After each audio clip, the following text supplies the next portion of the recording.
Hello, everyone. We now come to the final session of the 2025 State of the World Forum. Having completed an extraordinary movement of spirit in our previous session, where we focused our attention not on the outer world and the other intelligences, both cosmic and terrestrial, but on the deep interiority of our humanity. And we did so in the spirit of one of the most foundational truths of ceremony and ritual, handed down over the millennia all over the world. That the space between the ablution, the cleansing, and the sacrifice, the space between, is the holy of holies. Because it is in that space that human intention, embedded in the heart, is purified. So the session this morning was the sanctum sanctorum of the forum. Once that purification takes place and the trauma is transmuted into creativity and compassion and forgiveness and healing and love,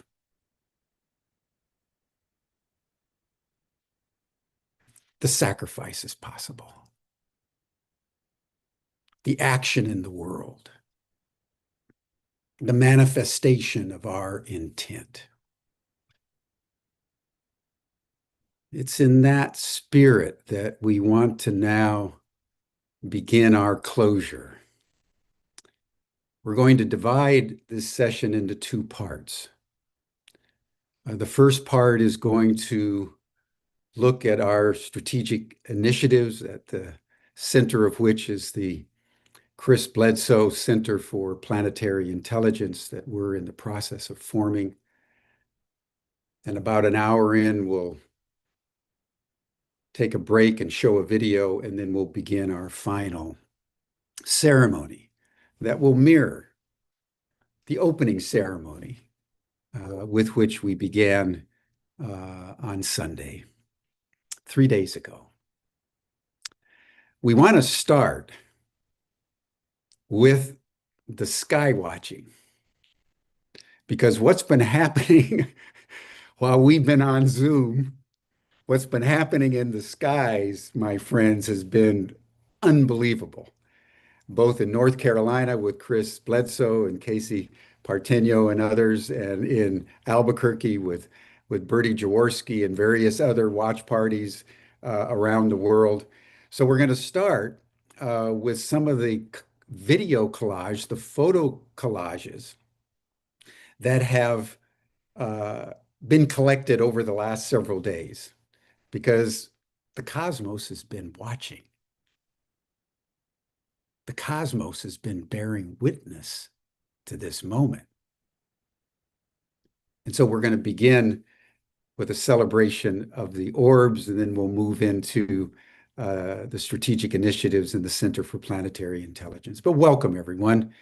And now Chris Bledsoe, Casey Parteno, and Bertie Jaworski will walk us through the orbs and tell a few stories taken from the mountaintop and the beaches.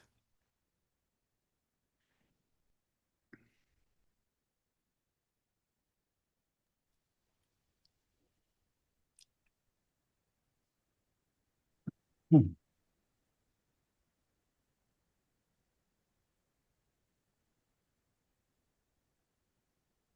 Casey, do you want to say anything about the video before Georg puts it up? Yeah, so we've been having sky watches here in North Carolina over the past 3 nights. Just had some amazing experiences. So we've collected all of the best footage from that, which we will be showing you all today, as well as going into some symbology that we've found recently with the group. And then we'll finish off with the psionics lens and go into that. So we'll sort of have 3 chapters to this video, and Chris is going to be talking over and kind of describing what you're seeing as we go through.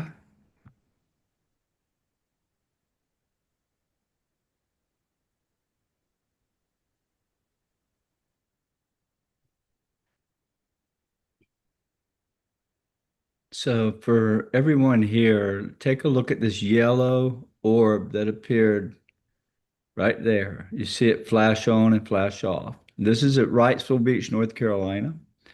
I've been here since Saturday, and I guess we've collected over 600 videos since Saturday night.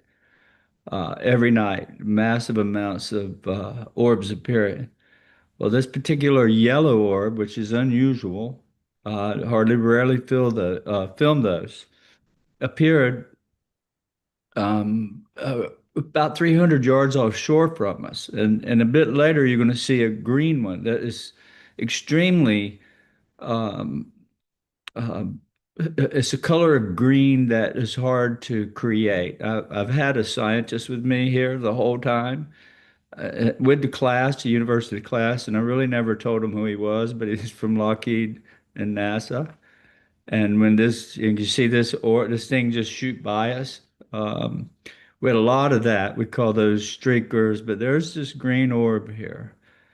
And if you can look at it close, it has merged with the yellow one. So there was a green orb and a yellow orb. They came within 300 yards of us. We filmed it in the early morning hours this morning again. But they joined. We watched them join, and that's on the ground. That came from the sea. We had a lot of activity coming out of the ocean and coming right up to us and putting on a show. And everyone here in the class got to witness it. And behind it, if you look behind it, there's quite a few orbs that begin to show off back behind it. One of these clips, they were going completely crazy. But that is two orbs joined into one right there, setting on the surface, 300 yards offshore from where we were standing, our whole class. And I mean, it came and stayed pretty near an hour. There's another double. Um, this video has been unedited, uncropped, anything. So it's shot in raw data. There's a lot of information there that we can pull out.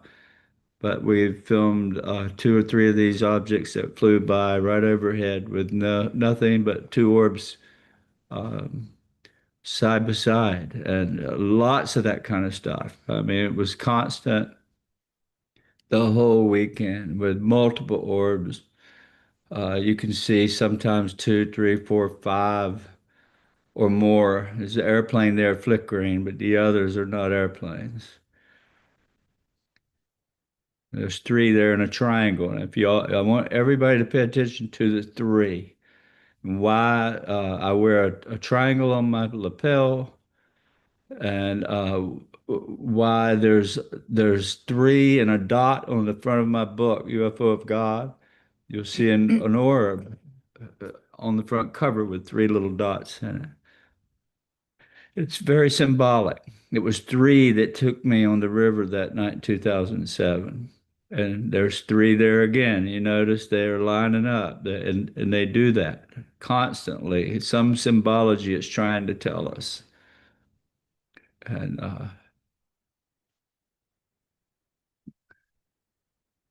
constant all night, sometimes 10 or 15 orbs. And we had tons of these types of that came from the surface up. That was the crazy thing about it. It came from the surface and shot straight up, leaving a trail like that while filming this orb here.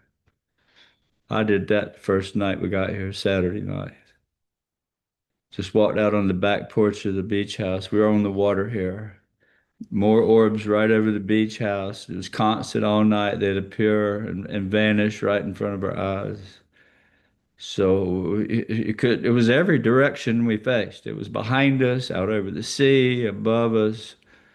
Um, that was shot with a Lumix camera, and it's in raw data, hasn't been modified in any way.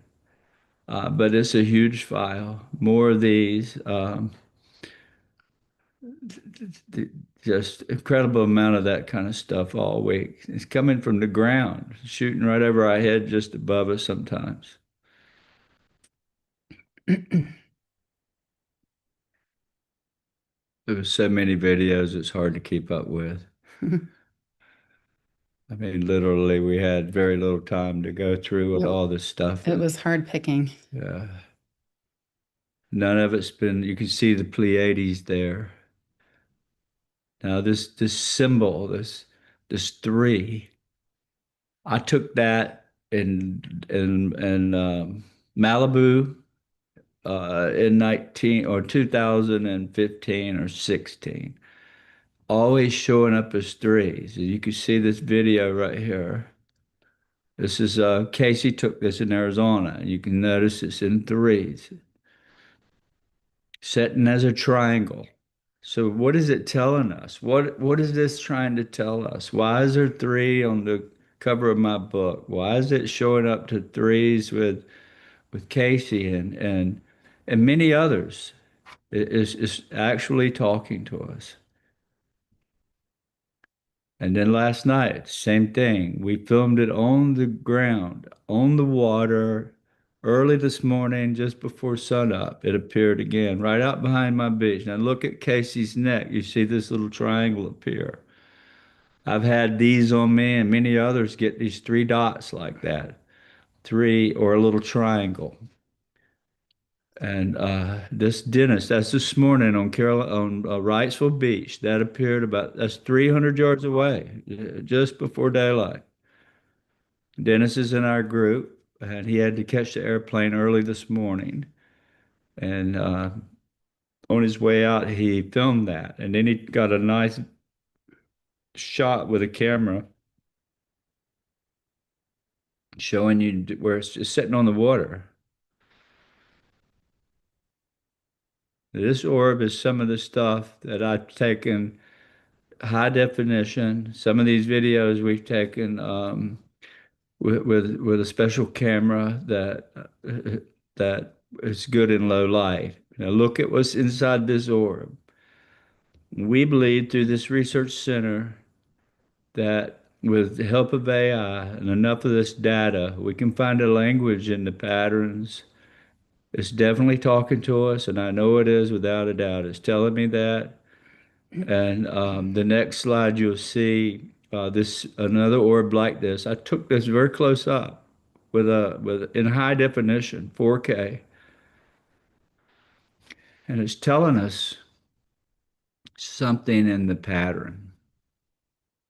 This one here has been stabilized by scientists and slowed down. Well, this is normal speed here, but you'll see when it slows down. That black line is where you're wobbling or you're shaking the camera, they just kind of bring it back. But you see what's swimming around inside this orb? This is the kind of detail I'm getting.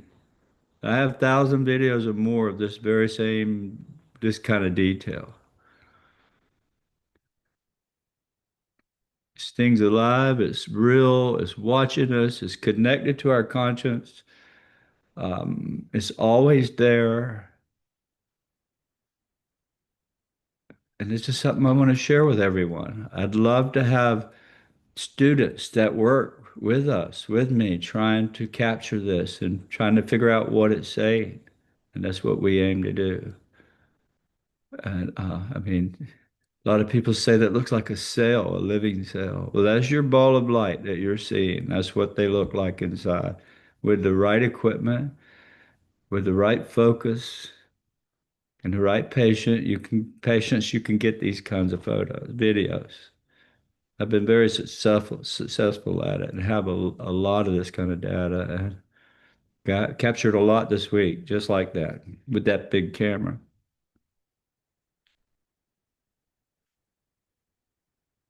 And that's the slowed down version. And there's a whole lot. You see that shoot through that?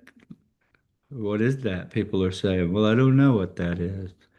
But we aim to study it over the next few years and find some clues. I think we can.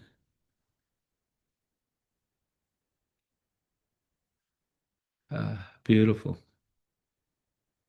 So what you're seeing there is the orb's getting brighter. It's starting to illuminate, get brighter and brighter till it washes the camera out. And that's one hard thing about filming this stuff because you're constantly fighting the ISO. Because if the orb's too bright, you got the ISO too high, all you see is light. So it's a lot of work to, 19 years of this I've put in, gathering just terabytes of data. And yeah, it's time the world knows and studies this. And I'm just excited to be a part.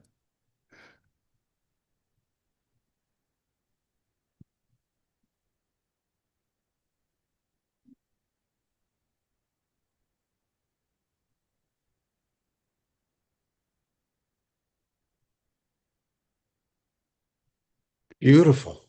My goodness. My goodness. Deep mysteries. Yeah. Deep mysteries. This is incredible. So, Bertie, why don't we bring you in? Because while the orbs were over North Carolina, they were also visiting out in New Mexico. And Bertie had very unique experiences there with her watch party. So, Bertie, why don't you come on in and tell us some of the highlights of your sky watching over the last couple of days? Hey, everybody. We did something a little bit different this time. I have a UFO group here in New Mexico, ABQ UFOs. It's the largest and most active group in the whole world. We have an incredible number of people involved in our UFO group. But over this past week, we decided to do something a little bit different. Normally, we have our phones out, our cameras out. We are trying to capture the orbs, trying to capture what we experienced. But over the past 2 nights, we decided, well, I decided and told everybody, let's turn all the technology off. Let's turn it off and see what happens. And so last night was incredible. But the night before, we had all of our cameras on. We got footage of orbs in the sky, like what you've seen with Chris and Casey. And we decided to turn our cameras off. And then we were walking down the mountain. We do our sky watches in the foothills here of the Sandia Mountains. And as we were walking down the mountain, carrying all of our stuff, we had this enormous, and I mean enormous, triangular ship, whoosh, just whoosh over our heads. It blew us away. Of course, we didn't have our stuff out, so we couldn't take a picture of it. But we had 33 people there that experienced that. And then last night was the most incredible night of all. The last night of the Sky Watches for this forum. We went out, and before we all meet at the parking lot, and we all walk together because we have a lot of people who need a little help walking. And so we waited in the parking lot, and I told everybody, hey guys, let's just be human beings experiencing this phenomenon. Let's forget about the technology. Let's completely forget about it. So we had everyone put their phones, their cameras in their cars, lock them up, and we walked up and we did this deep, deep meditation, this deep kind of a calling of the forces meditation for an hour.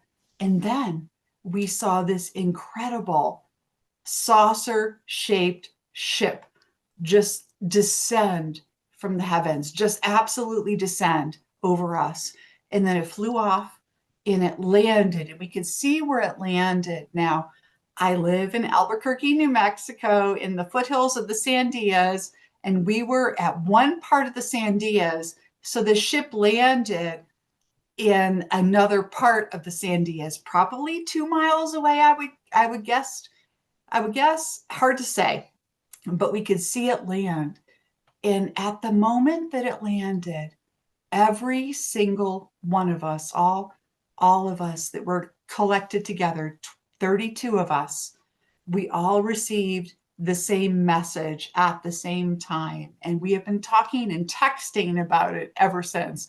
We all received this message that this will happen again in May when we do a class with Chris.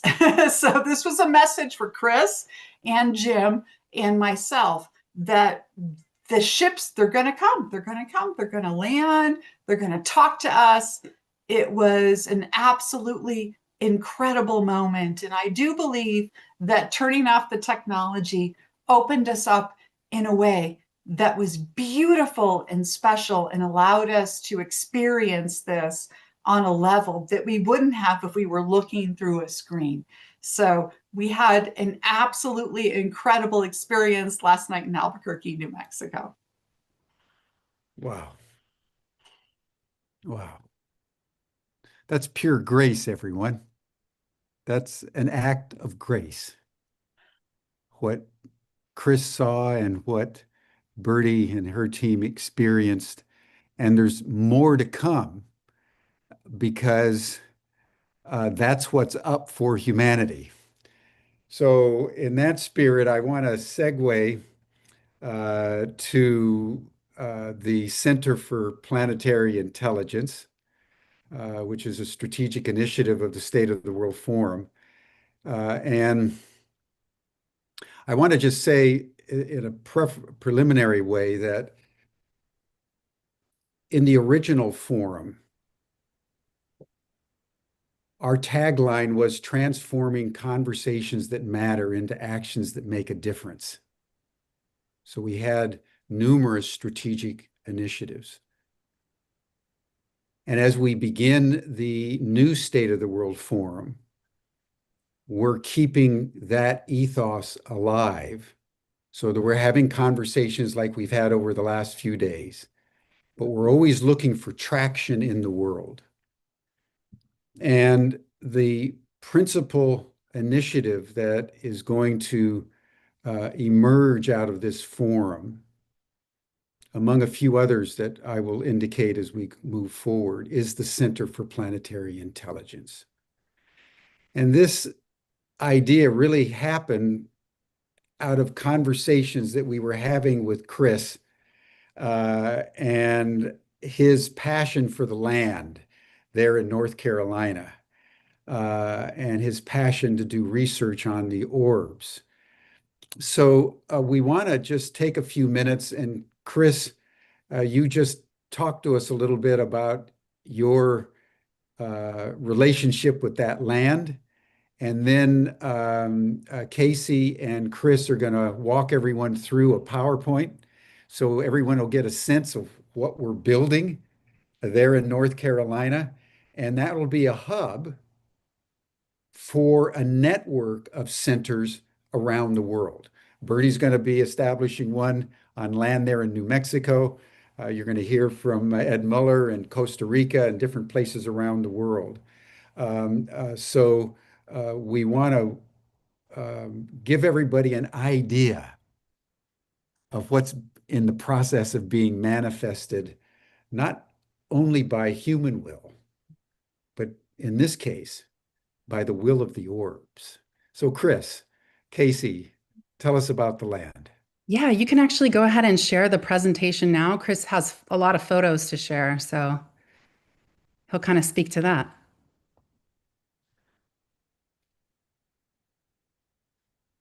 Okay, so we dive into land from here. Yep, you can go to the next slide, please.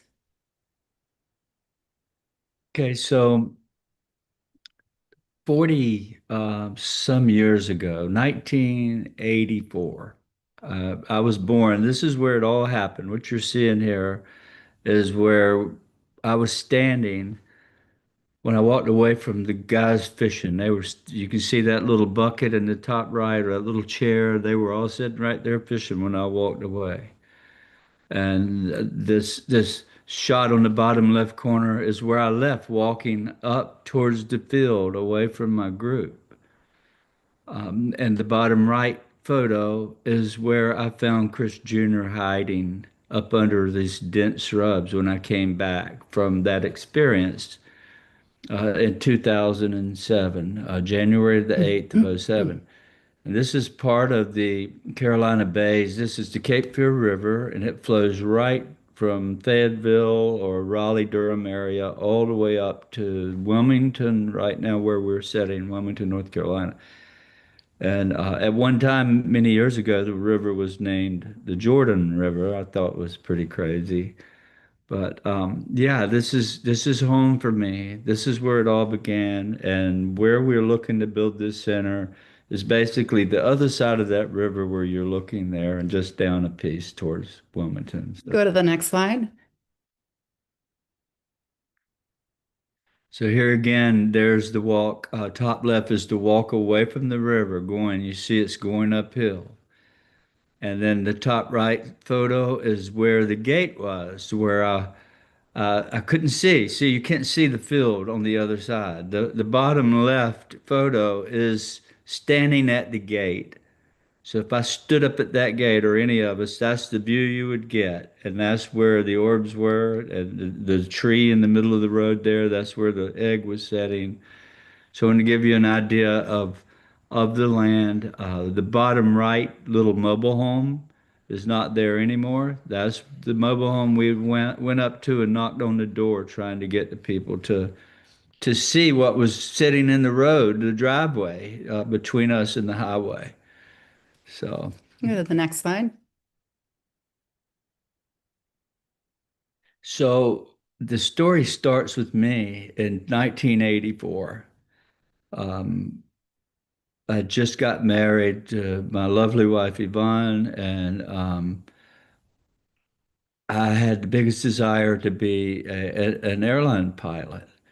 And so I just drifted out to the airport one morning, and by chance, we didn't mean to go there, but stopped there, fell in love, and started my piloting career.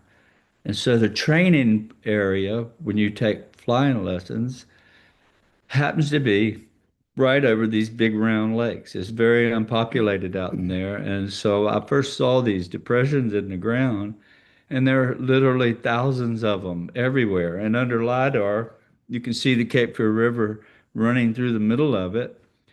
And all these depressions, some you can't see, some are lakes, some are just discolorations in the soil. You see a big field, and there's a black round area. So I always wondered what that was, and it put it into my psyche. And I hunted this area as a young person, hunted, and but after what happened in 2007, I got a knock on the door a year later, 2008. Dr. Howlett Povenmire from NASA comes knocking on my door, and he began to tell me about the Carolina Bays and the connection to strange things and the tektites, these Georgia tektites, unique. They're unique tektites. There's a couple of different kinds. One's called an Indochinite, which they find them all over.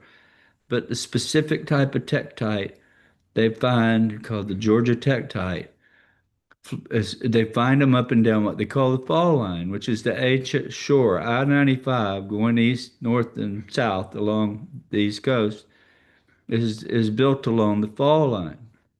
So there are like 500,000 of these depressions that are ranging from New Jersey to Georgia. So if you got in a satellite and you counted them, there's over 500,000. Well, of that, 95% are right there in that county, Bladen County. And the soil is full of meteorites. It's got high levels of that in the soil.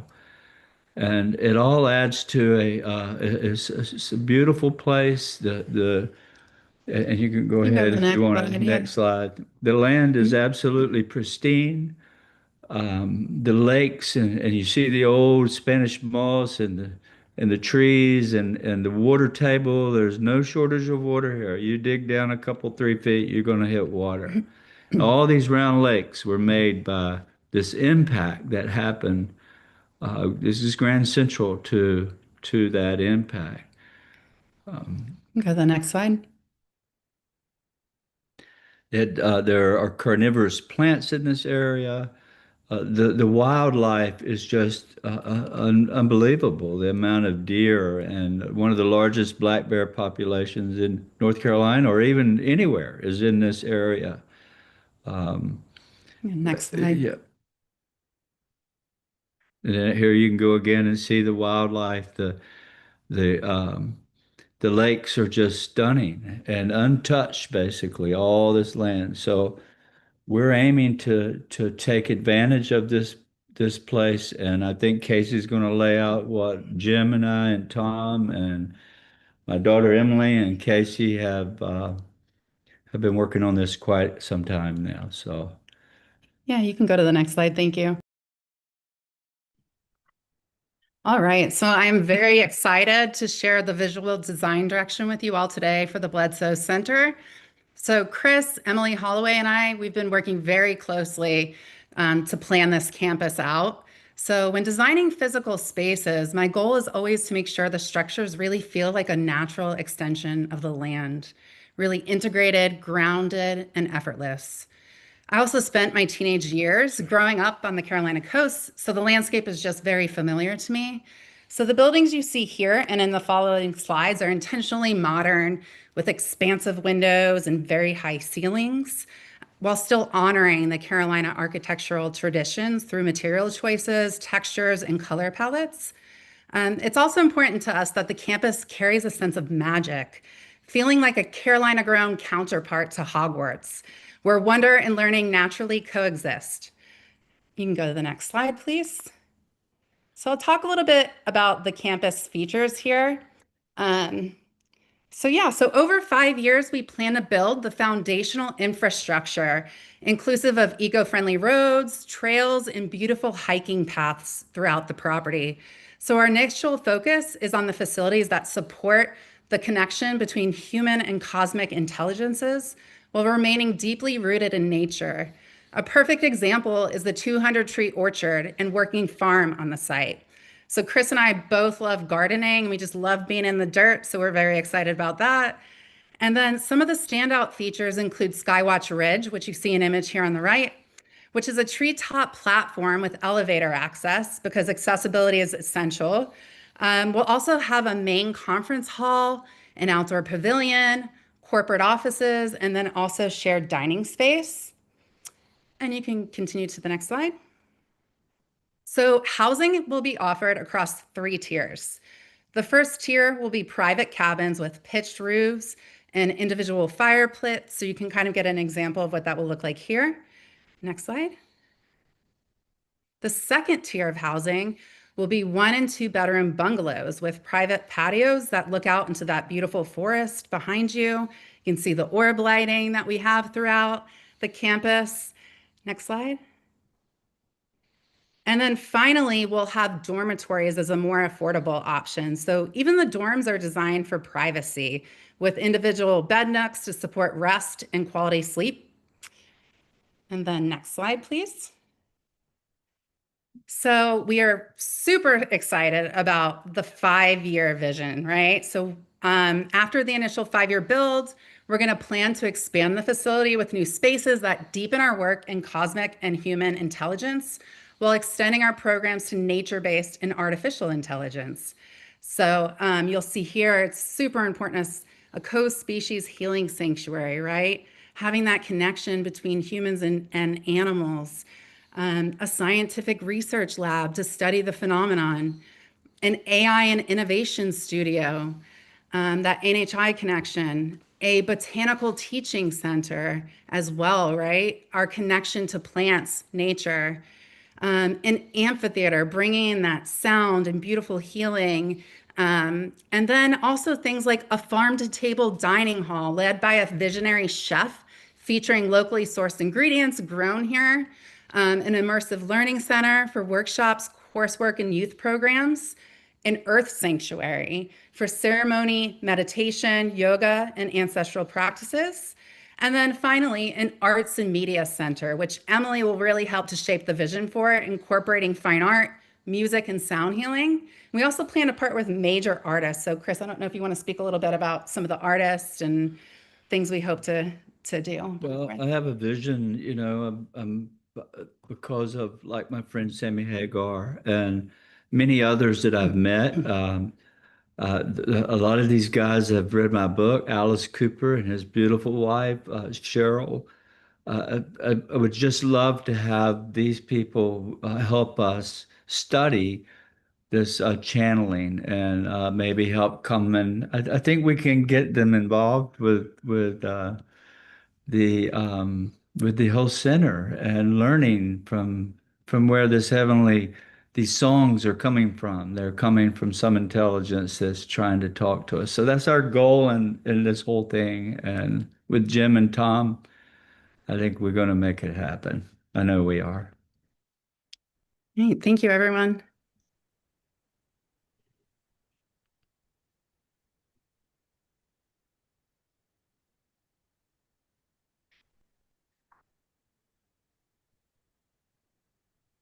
There we go.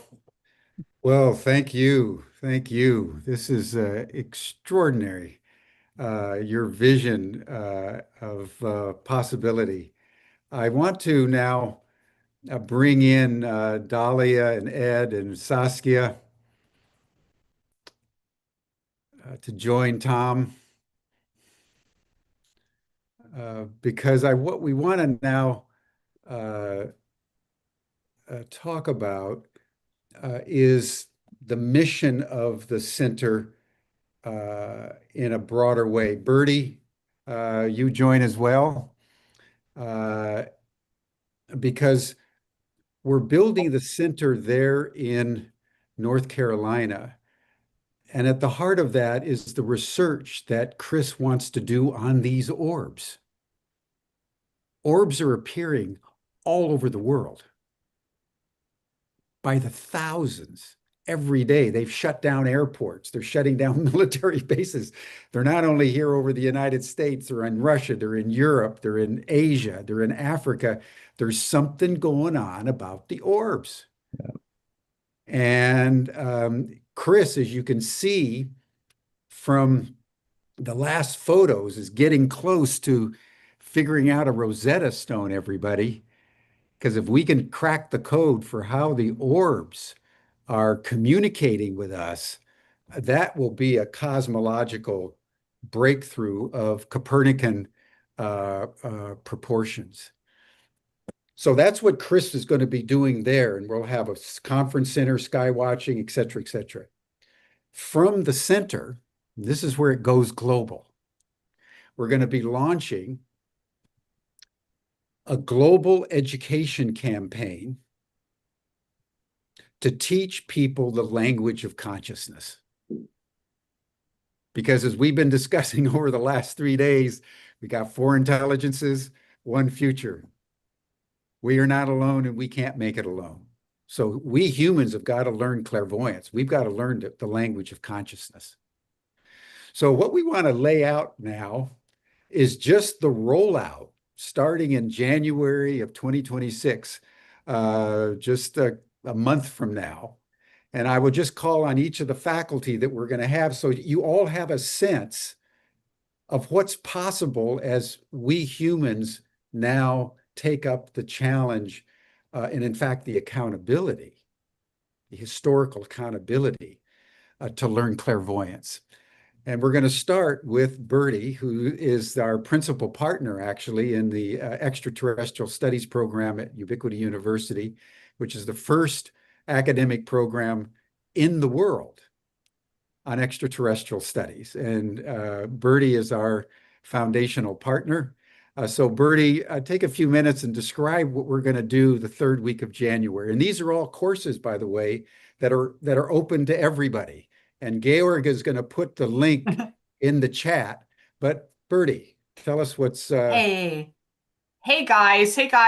You do not have to be a super secret psychic spy to participate in this class in January. In January, I am going to be holding a class for Ubiquity University where we talk about how we can communicate with all of these other intelligences. I'm going to teach you techniques where you can literally talk with ETs from all kinds of places, where you can talk with non-human intelligences here on this earth, such as whales and dolphins or other kinds of amazing species. We're going to have 5 days of non-human chat. That is the name of the class, 5 days of non-human chat. That's what we're going to do. We're going to be literally talking with all of these intelligences over the next 5 days. I'm so excited for this class. I cannot wait. You guys don't have to know any remote viewing ahead of time. This is a standalone course where you can drop right in, and I am going to teach you techniques so that you can absolutely have conversations with whales, dolphins, anyone in our entire history, Einstein, any of our major incredible people across the way. And of course, we're going to talk with ETs. So it's going to be an amazing class. I hope all of you join us in this class. It's going to be off the chain. It's going to be super cool. Super cool. Thank you, Bertie. And Bertie, you might just say a word about the work that we are starting to plan together around ET contact and communication and collaboration, so that while Yes. Chris is working on the orbs,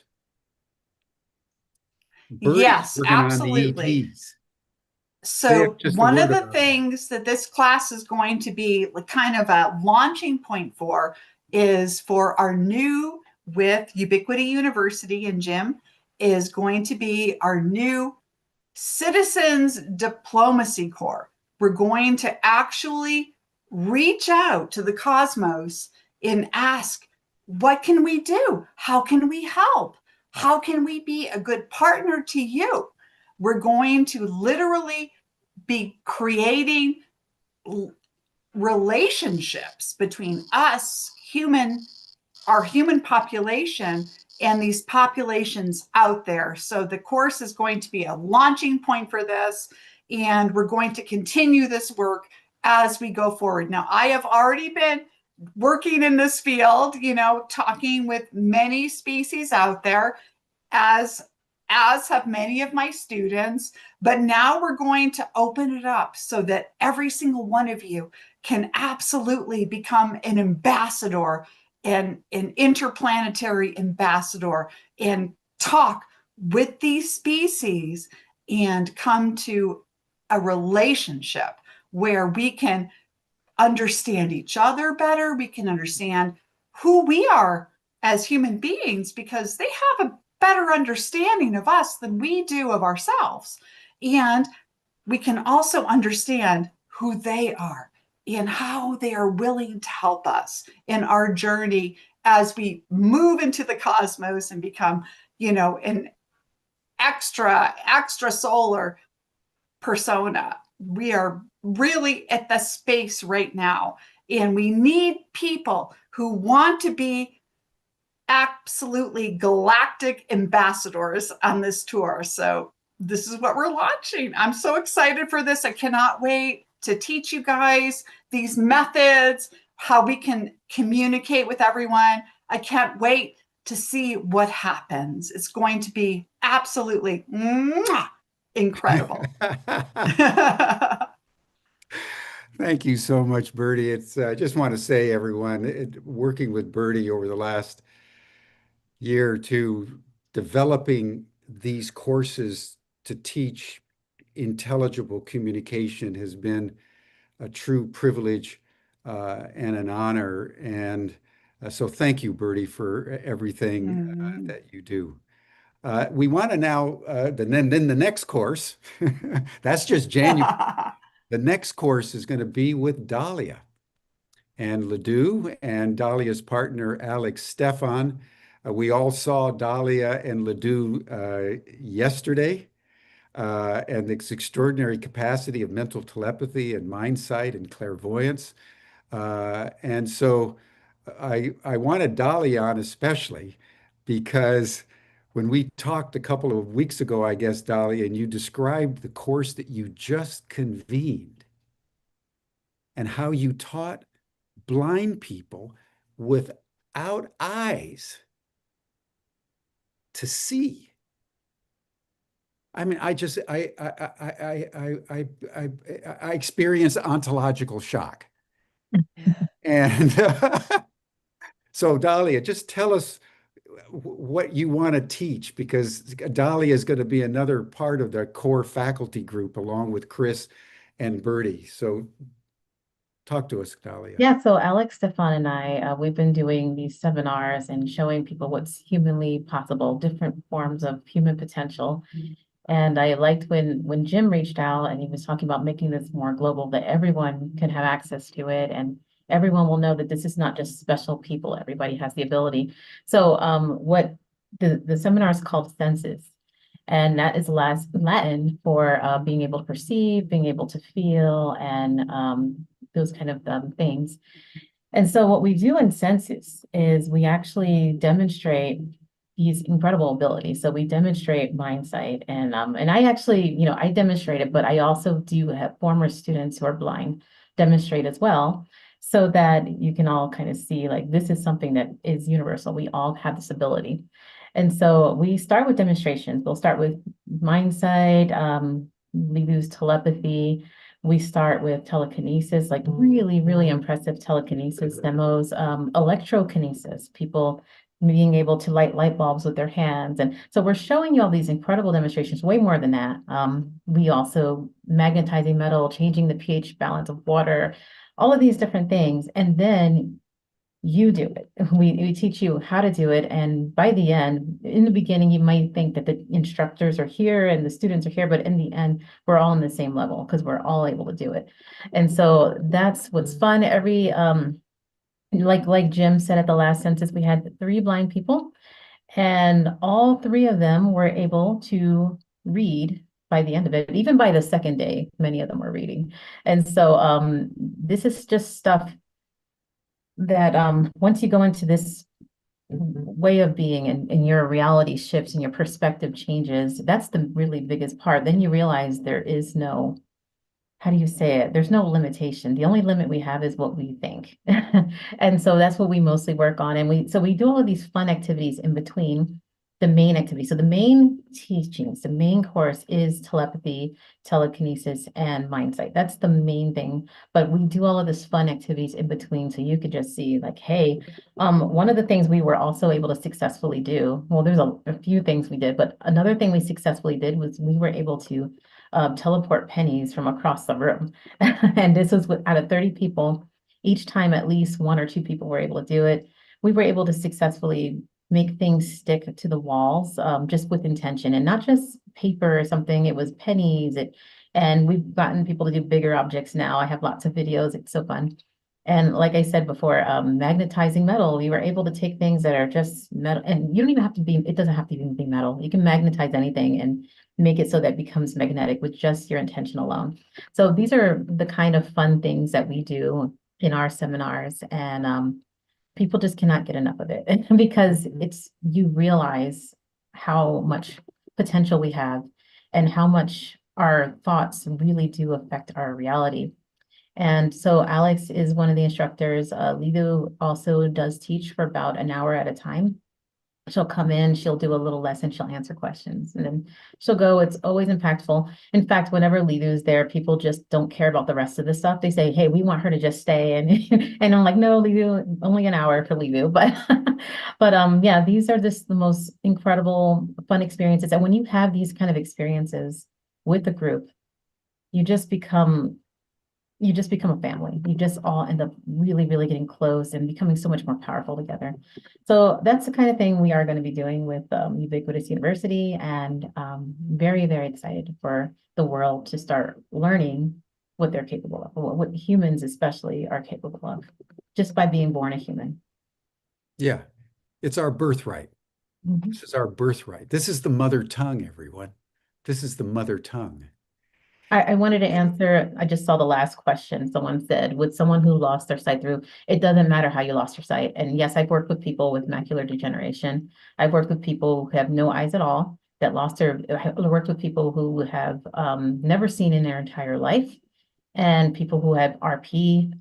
Even if you're just losing your eyesight, another side effect of this training is I always take your eyesight in the beginning and then we check it at the end. Everybody tends to have an improvement in their eyesight. A lot of people end up not needing their glasses anymore.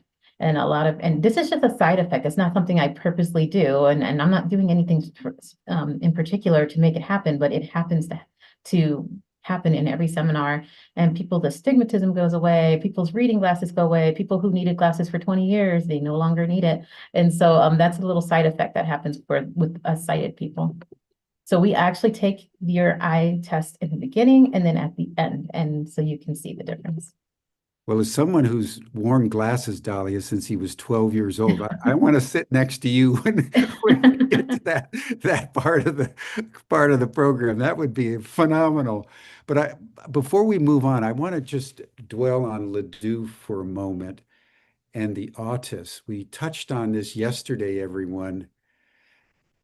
It's one of the extraordinary ironies and paradoxes that as we learn the language of consciousness, it may turn out that the autists are our teachers. And one of the commitments we have, and this is part of the conversation with Dahlia and Diane Hennessy and Kai Dickens, who were on yesterday, is how this global education campaign can actually use autists to teach us. It'll be a challenge, obviously, but it would be an extraordinary gift to them because they could earn income and they could become, teachers to us muggles, to use the Hogwarts term from J.K. Rowling's.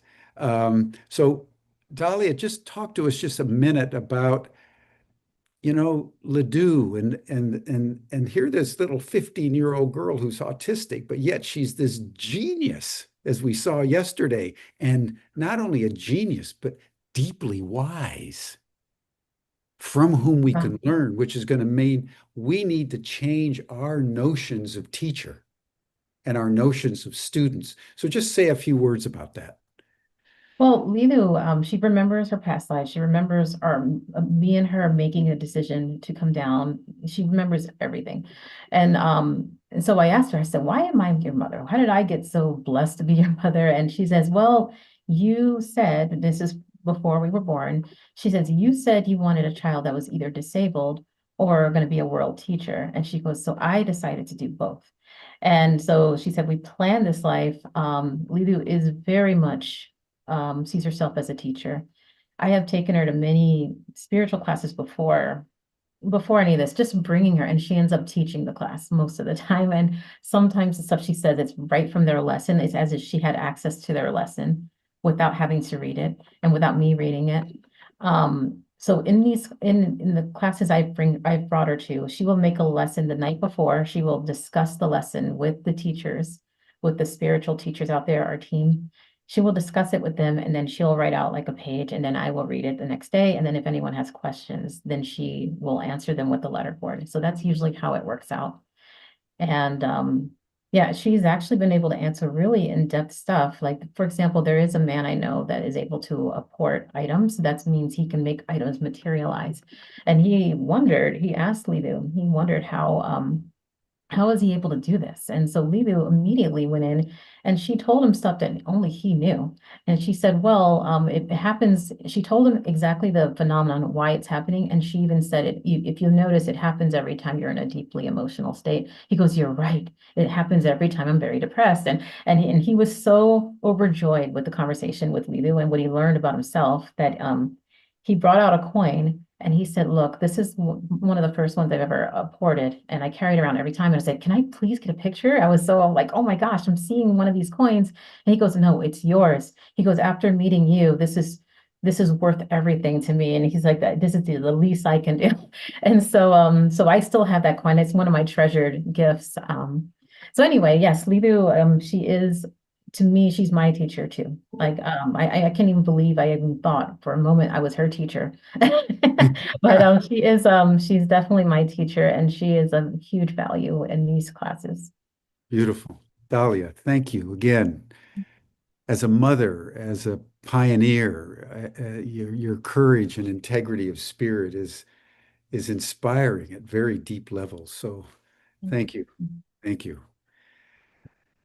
And then our next course is going to be with Saskia van Diest, who we heard yesterday morning on eco fluency. She'll be offering a course. So Saskia, whatever comment you want to make on what Bertie and Chris and Dahlia shared, and then tell us about your course. I mean, firstly, thank you, because to follow that is quite difficult. Yeah. And what I think I'm going to be offering together with a very dear friend of mine as co-faculty complements those two offerings very beautifully. So the work that I do with Ecofluency is to teach nature communication. So that perfectly aligns with what Birdie's doing. But the course that is being offered through Ubiquity University in March is actually something that Jim asked me about last year, because I presented on Humanity Rising. And I said some words about energetic safety and psychic sovereignty and psychic hygiene. And he was like, I've not heard that before. And I was surprised because, I mean, to be honest, you've been exposed to so many brilliant teachers, and I'm sure that it probably features to them as an obvious thing. But because I didn't grow up being able to do this, I've had to systematically go through things as if right from scratch. So even when it came to like learning the hard way that just having a conversation with any aspect of nature doesn't automatically mean that it's going to be contained. Like one wouldn't necessarily expect that that's a closed channel, like an encrypted channel. One has to keep in mind that when you're opening up your sensory capacities, this expanded range of sensory awareness, that there is also a need to look after yourself, whether it's physical, mental, emotional, spiritual well-being in the process. And so now, as there's this ever-increasing awareness and practice of communicating with more than human, and especially a rise in extraterrestrial contact, I'm seeing a need for stronger energetic safety protocols in order to maintain psychological stability and psychic sovereignty. And this is really necessary for safety, efficiency, clarity in communication with any aspect of nature. And I know that Jim asked me about the course in relation to extraterrestrials, but I said to him, well, most of the work that I do is really in energetic clearing work to remove the harmful or toxic influence of those extraterrestrials who are committing psychic trespass on us. I've had less interaction with those who are really benevolent to us. So now that I've started having more experience in communicating with those who are wanting to help us, I realize like actually the same principles and dynamics carry over, and this has been said before in the forum, the same principles and dynamics carry over no matter who you're communicating with, including with humans. So this course is designed rather than to be one of fear, it's actually around maintaining inner stability. It's being hosted together with myself as founder of Ecofluency, and also together with a very dear friend of mine, Fergus Turner, who has a background in working as a crisis response operator and strategic intelligence associate for a global veteran-owned private security firm.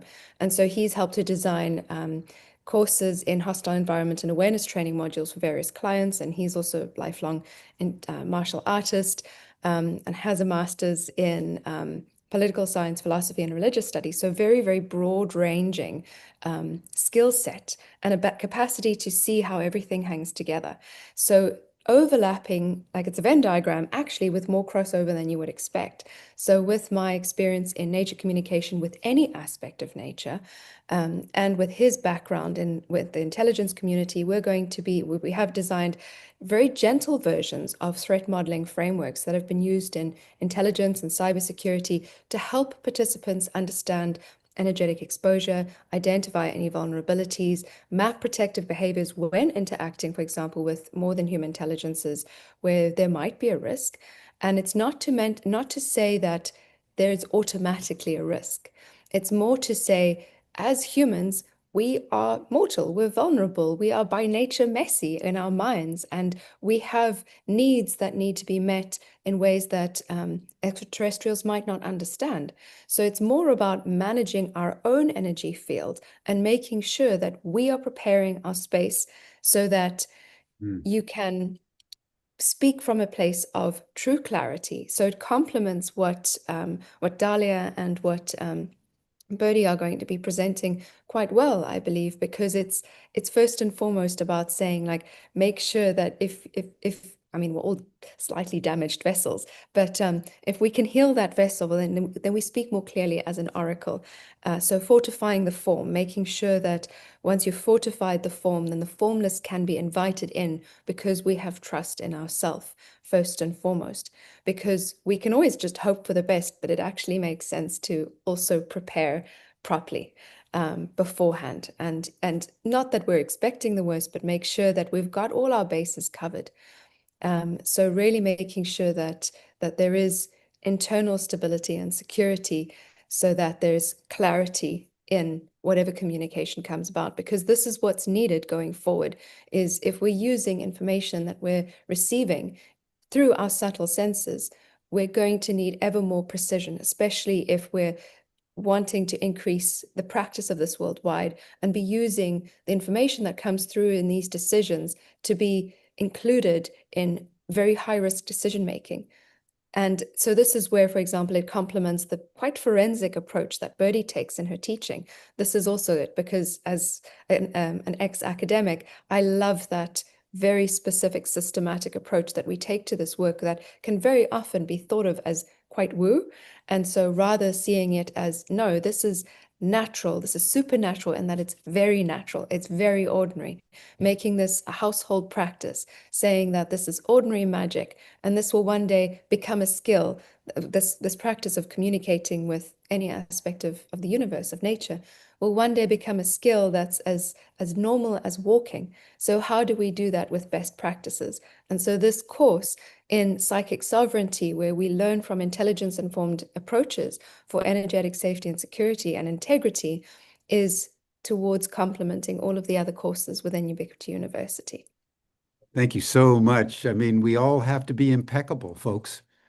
To go into this new realm, into the invisible realms, we need to be impeccable. And our impeccability determines the overall extent of our capacities in a fundamental way. So Saskia, thank you. Thank you so much. Looking forward to your course. And then the final course that we're rolling out is going to be in May, where Birdie and Chris are going to come together. And Birdie's going to teach remote viewing by day. And then Chris is going to take us all out for looking at the orbs and the UFOs and whatever else wants to show up by night. So Birdie, Chris, just come on and say a few things about this course in May. Having done it, the first ever course in this in August with the two of them, I have to say, you know, I've been president of Ubiquity University for 20 years. This is my 20th year. And not ever in my entire tenure as an academic have I witnessed a course of such existential impact as when these two people came together and we combined remote viewing with the orbs. I mean, it literally blew us all away. So Birdie, talk about remote viewing, and then Chris, talk about the orbs.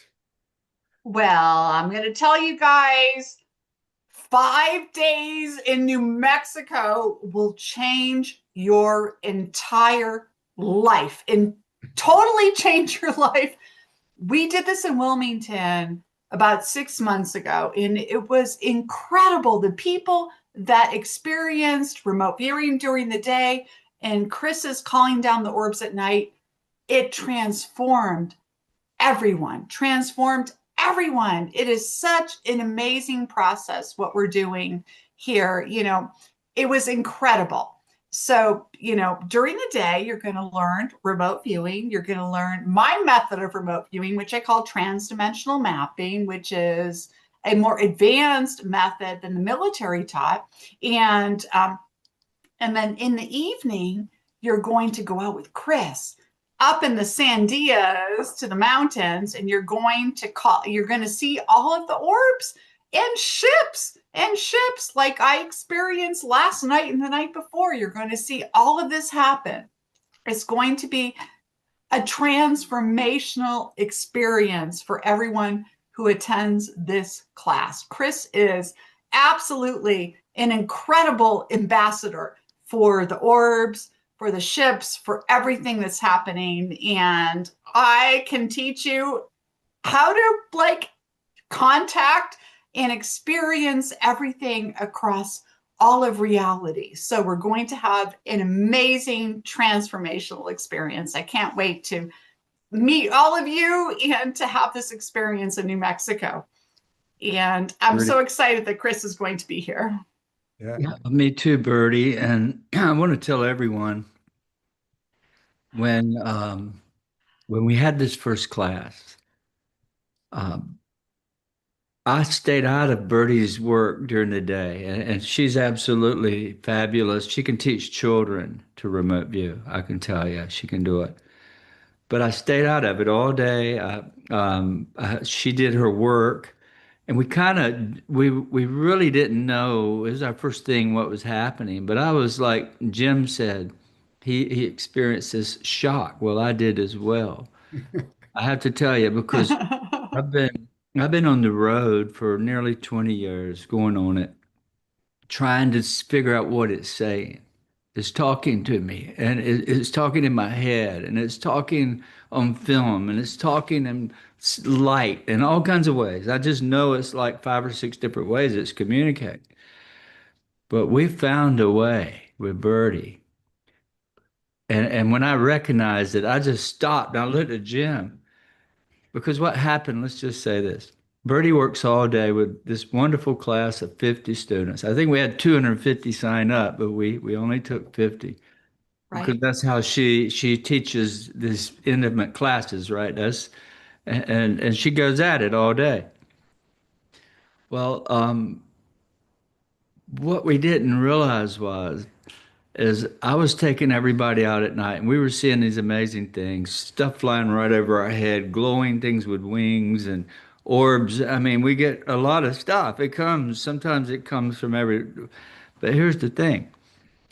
The last day, Jim calls me and says on Friday, I think it was Friday, he's like, I want you to come into class early. We're going to reveal what the remote viewers are saying. I had no idea what they were doing at all, but I can tell you, it didn't take me. Well, basically, Birdie, they devised an experiment where Birdie puts this number on the board, like 875-63. She looks at her students and says, what does that number mean? Tell me what that means. So that's all they get, right? And nearly all these students start drawing orbs. And not only drawing orbs, they started talking. They were speaking, they were getting messages, everyone, from what these orbs were saying. And some of the things they were saying, only I would have known from the nearly 20 years of research. So I was blown away. I was shocked. I said, Jim, I looked at him in front of the whole class. I said, the orbs are talking to us right now. And that's what they were doing. So I think we've found a way between Birdie and with these classes. You can definitely learn to remote view, and I think we can all learn a form of communication. There's one form of many. That's part of what we're doing together. So it's very important, the work that we're doing. And I encourage everyone to sign up and come and be a part of this because we're going to do it several times a year. It won't be just once. And hope we can find the Rosetta Stone, and that's what we're looking for. Thank you, Chris. Absolutely. Absolutely. Chris, I mean, this is what we did, what I gave my students, and they didn't know because in remote viewing, you look at everything blind, like what Chris was saying. I only give you random numbers, and everyone explained and detailed Chris's experience in such a deep level. They were able to see him, to see the orbs, to see what was happening between them, to see that communication. And it was the most beautiful thing that I have ever experienced. It was an incredible experience. So I can't wait for you guys to join us in May. Yeah, You're in Albuquerque. Remember, that's how we discovered Casey. Because Right. Casey And Casey had and come to the Casey and course, and Casey, it was Casey who that is had working the with, best remote yeah, viewing on Chris's meeting with Our Lady. but So I'm right. telling you, folks, this stuff is real, and you're all welcome. So anyway, let's move on. but one more point I want to say is in that reveal, Bertie, if you remember, several people kept talking about the land and the land, Yes. merchants of Yes. the land. Well, they didn't know I'd been Yes. researching this land and walking it and working on this idea for a lot longer than today, right? A long time I've been working on it. It's when they started talking about this land, and I knew immediately it's where we should be and what we should be doing, this planetary research thing. So they were talking about our institute. That's right. Absolutely, they were. They were describing everything that you experienced, Chris. Everything that you experienced. They showed the orbs, the lady, the beautiful, beautiful communication that happened, and they talked about the land. Yeah. And you're right about that. So I'm so excited that we're going to be bringing this in May to everybody. So I can't wait. I can't wait to see you again. You too. Now let's switch gears for a minute, because as Casey and Chris said at the beginning in the PowerPoint on the land, it's to do research, but it's also to demonstrate regeneration of the biosphere and biodiversity. Yes. So one of our partners for the center is Ed Muller, who I'd like to bring in now, down there in Costa Rica, with a network of farms down there and a network of regeneration centers all over the world that we're going to work with over the next several months to partner with the center there in North Carolina, the Center for Planetary Intelligence. And what Ed is developing, which is a strategic initiative, is that World Mycelium Learning Network, how we can learn not just from the orbs, the ETs, but from the mushrooms as a key to regeneration. So, Ed, just take a few minutes to talk about that, because it's very exciting. Yeah, thank you, Jim. Before I dive in, I just want to tell you that I got rid of my glasses 2 years ago. I can drive, and I work I got to take Dahlia's course, man. without taking the course. I got rid of I my gotta get glasses. rid of my glasses. Yeah, I can even drive at night and everything. Nothing happens. Okay, so we had on Monday the session about code red, and it's clear that we are crossing dangerous tipping points. And we need to find real ways and to bring conditions for life back, which is my definition of regeneration. And oddly enough, my conceptual framework of regeneration is nature at the base, connected through a toroid to the universe through spirituality. And that's where this dimension comes in. So I've been working on this for many, many decades. Actually, I've been a bit longer at the university, 31 years that I founded the University for International Cooperation. And it was initially to show that sustainability was possible. And that train left the station. Now we are trying to really look at regeneration, but you have to really demonstrate it. So during COVID, for example, we got 500 families to produce their food regeneratively. But it was not only that. We managed to regenerate the soil, we built soil, and we actually got insects to increase their populations 20-fold. So we can bring biodiversity. I have cattle projects where I'm bringing land back to biological corridors by giving land back by intensifying the cattle. So we have all these beautiful experiences around the world. We have so many experts working on this, but we're all disconnected and we need to start collaborating. So I founded a university to be able to do that, but with 30, 50 students, you don't get to the tipping point of the global movement. So that I was just thinking of how to bring this about globally, to bring in the best teachers in the world. The John Fullersons, the Kate Rayworths, the Stuart Cohens, all these people have been working for years. Myself, I've been working for so long on this. But then also the experiences on the ground. All these experiences are invisible. When I started Costa Rica Regenerativa, Regenerate Costa Rica in 2018, within 6 months, I had 80 projects that were regenerative. They weren't called that because that word wasn't being used, but they're sites that are doing things, but they're all invisible. They might have a small web page. We need to demonstrate that regeneration is possible. So we need all these sites together, and we wanted to make them visible. So we're bringing in a whole educational system globally with teachers from around the world. Students can design their own learning pathways, and it will be assisted by AI, of course. So every student can have their own space for learning in their own wishes, and they can actually change around if they want.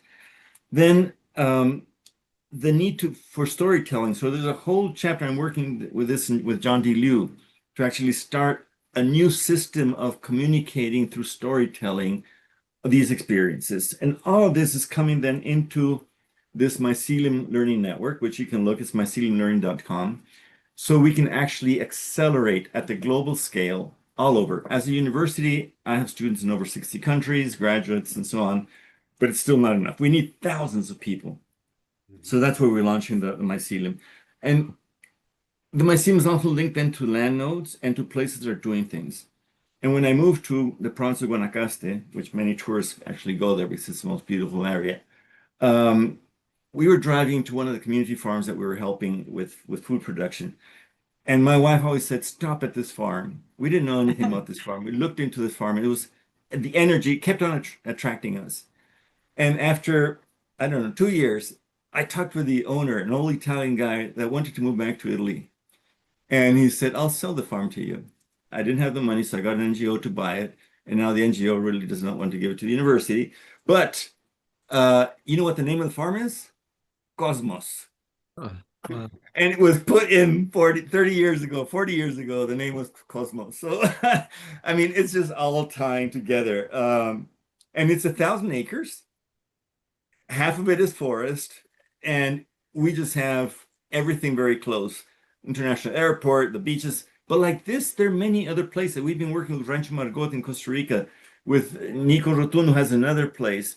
And then in Chile, there are places, in Argentina. So we need to connect everybody and start collaboration instead of competition, and stop talking and go into action. It's enough of dialogues and diagnoses. The cops are a mess. 30 some years and nothing has happened. Sustainability is 30 years old, the definition. We need to move on. And the only way is through this massive network. So it's going to be an open network for everybody that wants to be part of it. And I just love the idea of bringing some of these courses and making them accessible, because when we started online in the 90s as a university, because I needed to get to students in Cape Horn or in Africa without them having to spend the money to come for 2 years to study with us. Now we have the possibility technologically, it's there. So this is what we're working on. And I just invite all of you to be part of this. We can host events through this platform. It has the capacity. It's still in let's say, initial version. We launched this in April, but we just populated. The courses will be delivered beginning of the year, the first one, so other teachers can see how these courses are set up. And we hope to get teachers and mentors from around the world setting up courses. The moment a student clicks on that course, the teacher gets 35% of the payment right away. So I don't have anybody on my payroll, but we have a global network of teachers and mentors. Brilliant. With experience. So that's about it. Thank you, Ed. This is the future, everyone. This is the global educational campaign to teach people the language of consciousness. So we want to conclude this portion of the program with our State of the World Forum Award for $100,000. that'll be awarded in the next State of the World Forum next fall. And I'd like to have Tom come in to talk about our award because it's the Center for Planetary Intelligence that is responsible for the award. So the award is going to be under the aegis of the Center for Planetary Intelligence. So Tom, just take a minute or two and tell us about the award. Sure. Yeah. Thank you, Jim. As we've been saying in all of our communication in the run up to the forum, this is a 6-year process. Holding an event like this, while it was an extraordinary amount of work to get to Sunday, it's not enough to change the world. It's not enough to invite and elevate human consciousness into the planet. So we're doing lots of different things that will help shift human consciousness. And we're incredibly excited about the award as one way to get there. And for those of you who haven't seen the information on the website, the award, we're inviting people from all over the world.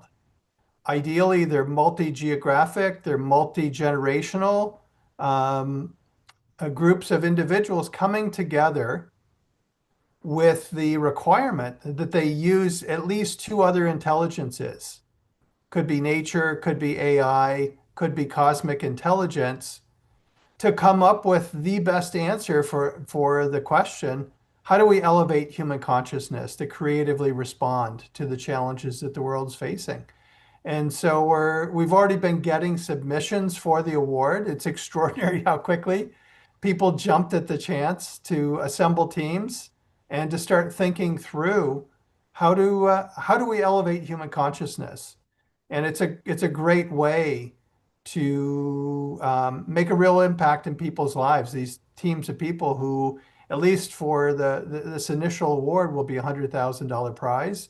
And certainly our aspiration is that that amount will increase, and that we can get to a point where we can give several awards over the next 6 years. Thank you, Tom. As we conclude, I just want to summarize in the following way. The Center for Planetary Intelligence is a new meme in human development. And the people that are coming together, as you've just seen over the last few minutes as we bring the State of the World Forum 2025 to a close, are all pioneers of the human spirit. And I want to really acknowledge all of them for who they are and the courage that they've demonstrated in their respective fields, and what the center, through all the courses and the award and the partnerships with the mushrooms and all of that, at the heart of it is building a global network. Because individually, we can do what we can do, but collectively, we can change the world. And that is what we need to do between 2025 and 2030. And that's why the State of the World Forum is designed, initiated with this event in 2025, to unfold through the prism of the Center for Planetary Intelligence, which will be the hub of our cosmic wheel. So thank you, everyone. We'll bring this portion to a close. Georg is going to now play a video, and then we'll come back for our closing ceremony. But to all of you who participated today, I'm deeply grateful, and I salute you all.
Thank you, everyone.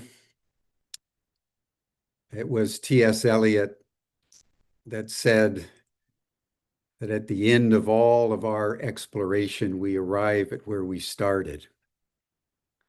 And we know the place for the first time. So as we bring our forum to a close, I want to pause for just a moment to remember and to recapitulate the journey we've been on. And I want to start by remembering what Lynne Twist told us right at the beginning, after the blessings of the grandmothers, that it was in September of 2024, just over a year ago, while she was down in the jungles of the Amazon as part of an ayahuasca journey, that she was given the message that we needed to recreate the State of the World Forum because the years 2025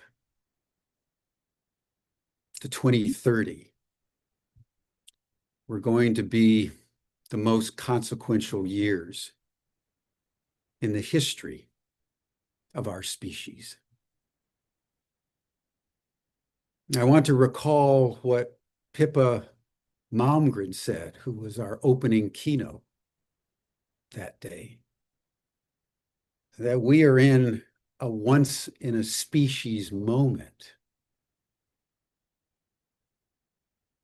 as humans are exploding into space, exploding into subatomic particles, exploding knowledge, and exploding language. And that this is a time when we need to remember, as Poelina said, who followed Pippa, we need to remember our ancestors. And Poelina is part of a tribe that has been on the same piece of land in Australia for the last 50,000 years. So the farther out we go in this moment, the impeccability we need to ground ourselves in is ancestral memory, because nothing that seeks innovation will endure unless it is grounded in the memory of the ancestors. So everything that we are doing, everything that we have talked about, has originated not by human agency, but from nature. And we are now instruments of a holy purpose that is reminding us through planetary collapse,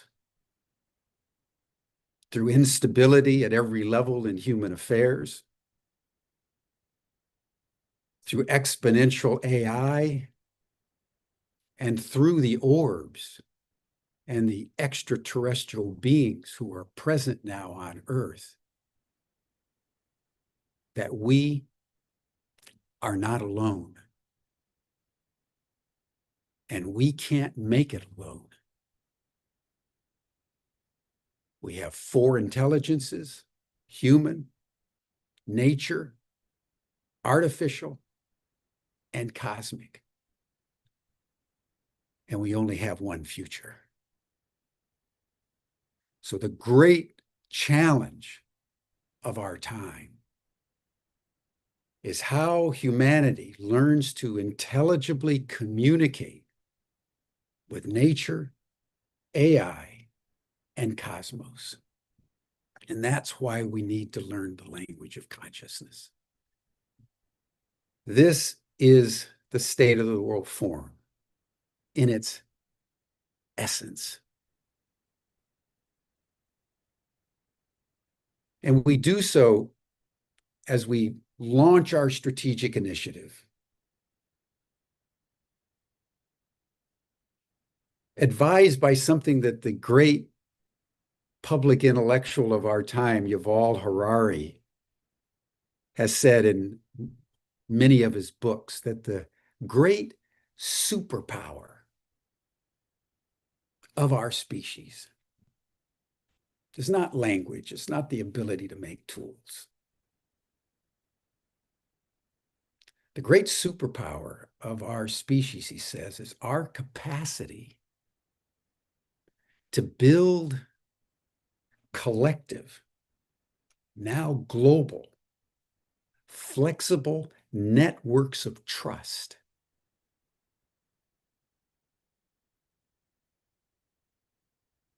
Through shared stories.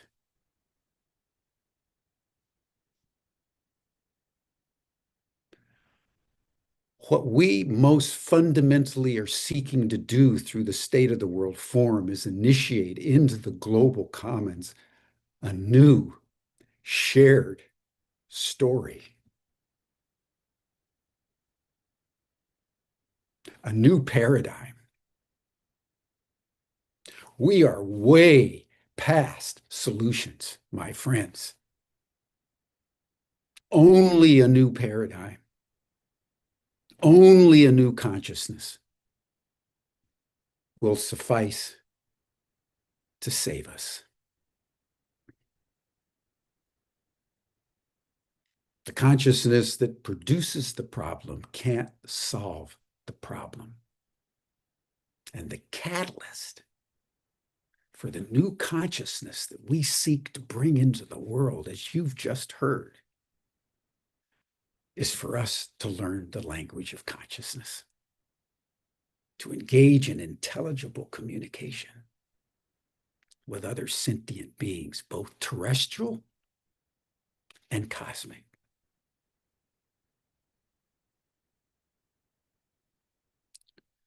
So in that spirit,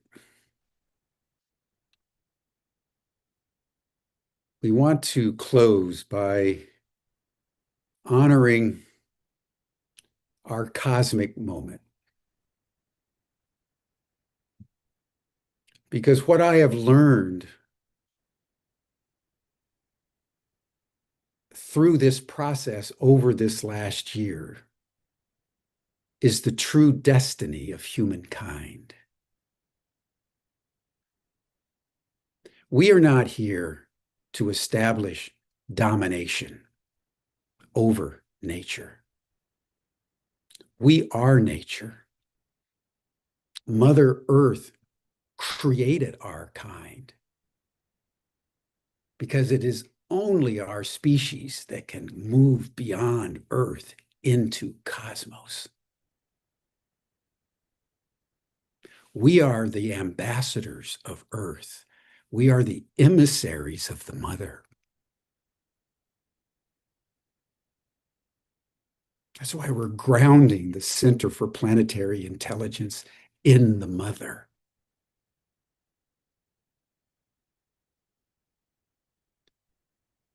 And if from that place, we can create a global network of trust, of people learning the new language, of clairvoyance.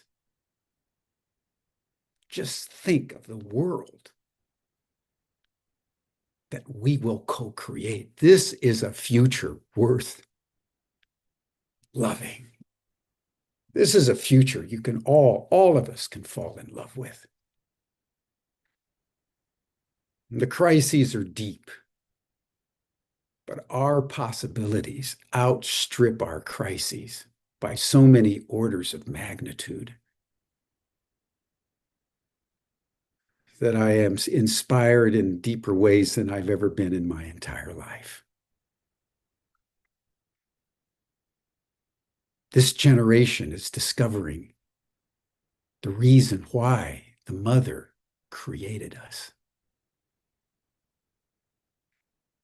And in that spirit, I want to invite a young Palestinian woman, Bessan Dahur Ingalls, to join me. Bessan is studying to be an astronaut.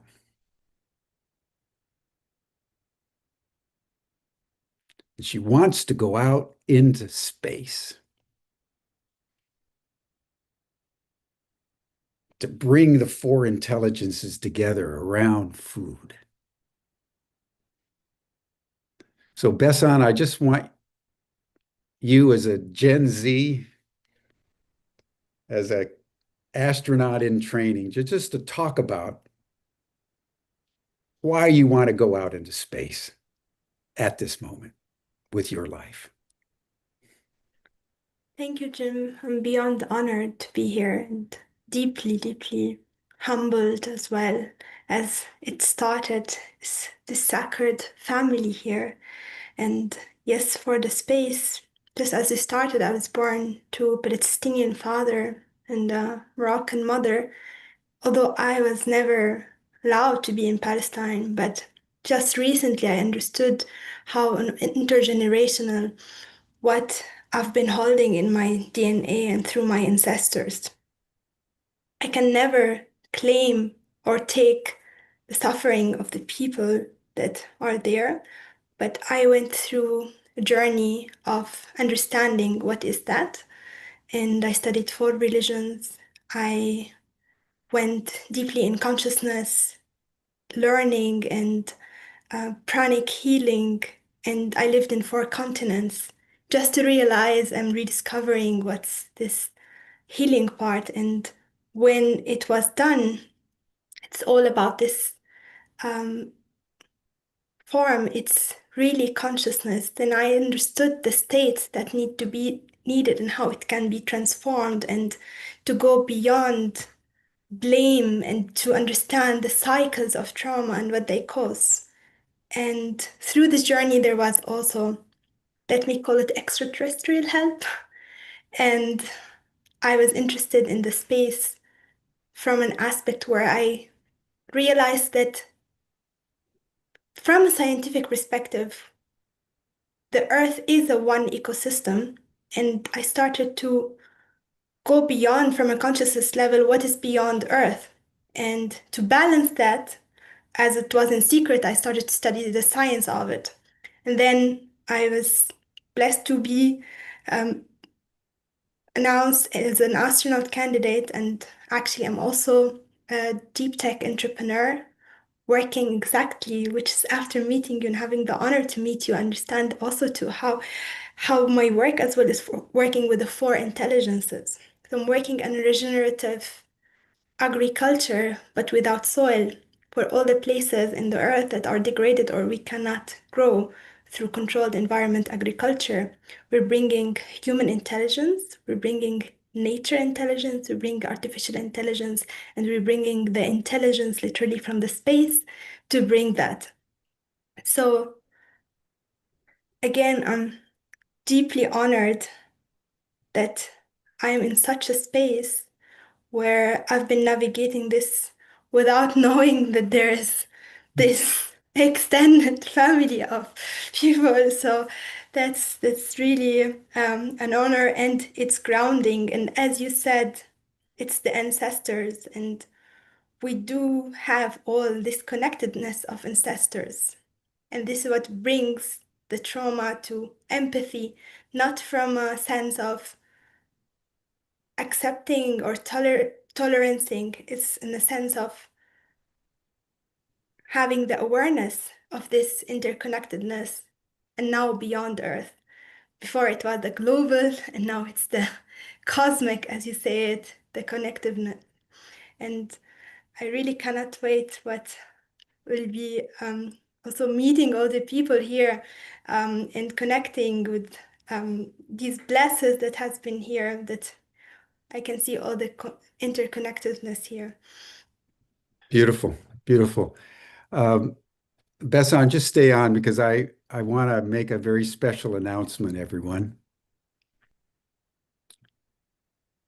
And I want to recall one of the Code Red issues that we discussed on Monday morning, the genocide in Gaza and the ethnic cleansing of the Palestinian people. What this young woman represents is what is possible for everybody if we're allowed to be free, if we're allowed to pursue our dreams, and we're given the respect of who we are simply because we're human. I want to also bring in something that was in the news about a month ago, where out of the rubble in Gaza, you saw the photographs of 30 to 40 young Palestinians all getting married together. It's both an act of resistance and an act of hope, regeneration for the future in the midst of the genocide. And what I realized as I got to know Besson and the extraordinary spirit with which she's living her life and the sophistication of mind to bring four intelligences to get together to produce food without soil, to feed people on earth. I realized that we needed a strategic initiative. So as we bring this to a close, I want to announce that the State of the World Forum is going to be mobilizing a global campaign to nominate Besson and all those young Palestinians who were getting married for the Nobel Peace Prize for 2026.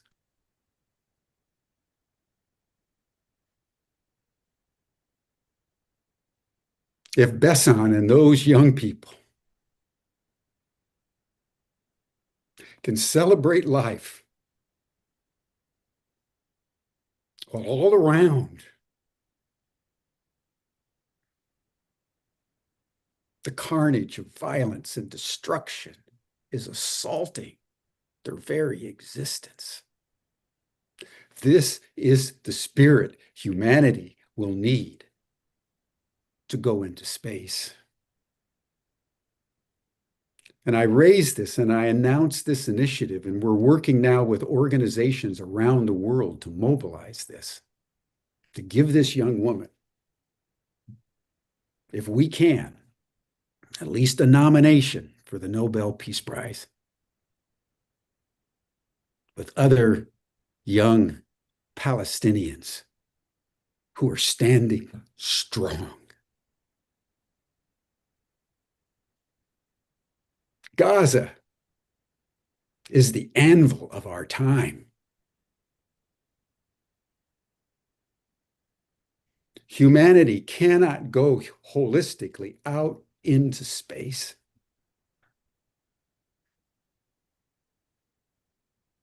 without honoring every human, whoever they are,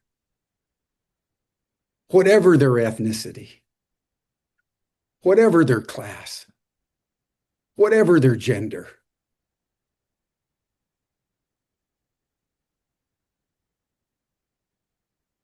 only as a unified species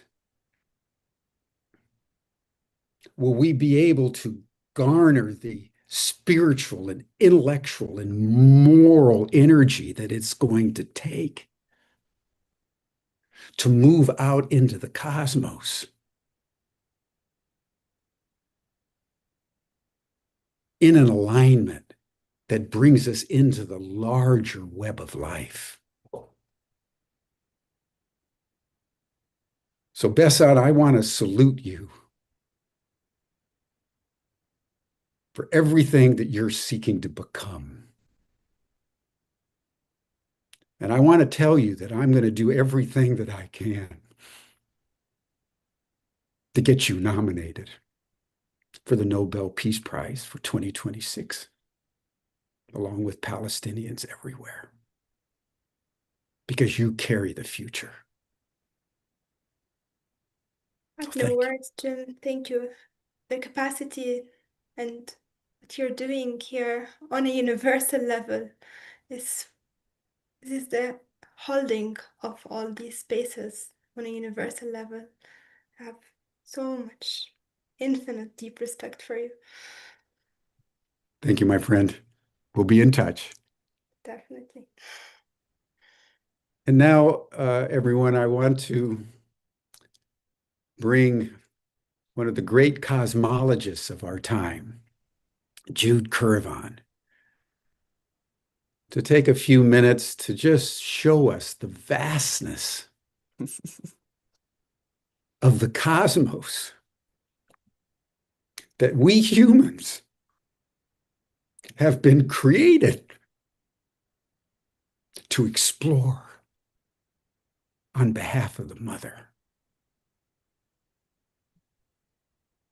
Jude. Thank you, Jim, and thank you, Bessan, and everyone.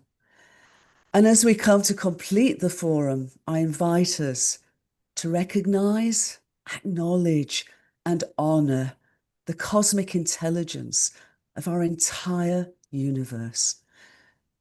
Ever-increasing scientific evidence at all scales of existence and numerous fields of research is overturning the paradigm of a merely material and mechanistic universe, which has resulted in our collective dis-ease of separation and trauma.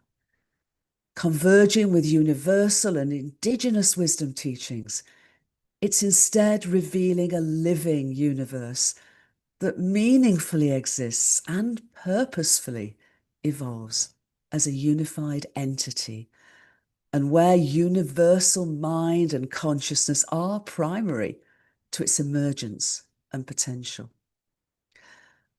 Our universe began nearly 14 billion years ago, not in the implied chaos of a bang, but as the first moment of an exquisitely, wonderfully fine-tuned, ordered, and ongoing big breath that breathes the gift of life through our little breaths in every moment.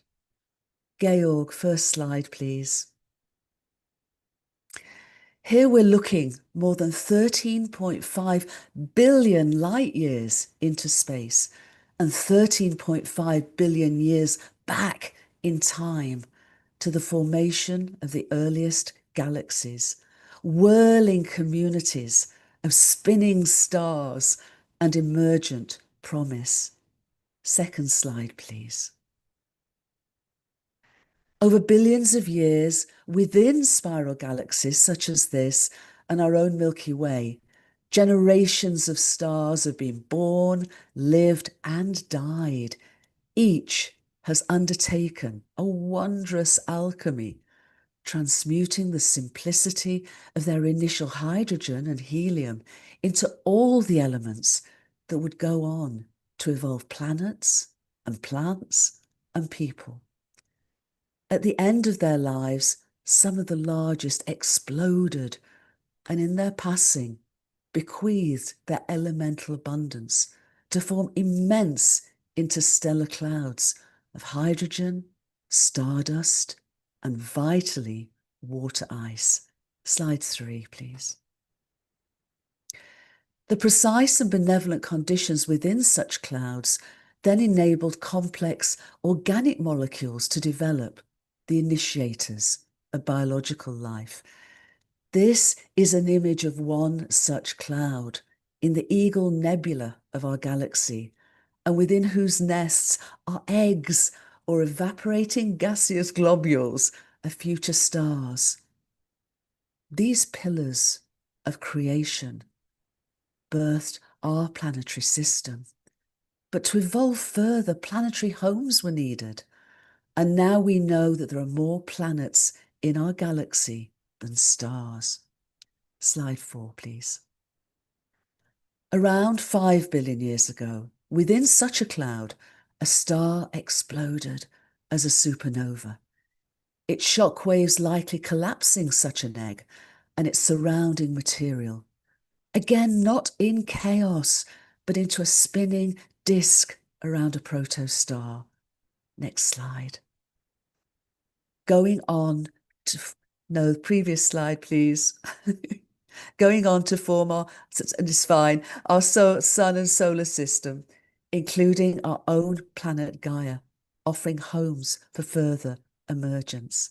Next slide, please. This is a 4.6 billion year old asteroid named Bennu. Material brought back from Bennu and recently analysed has confirmed the presence of amino acids, the building blocks of biological organisms, us, water, and crucially, all 5 nucleobases of DNA and RNA.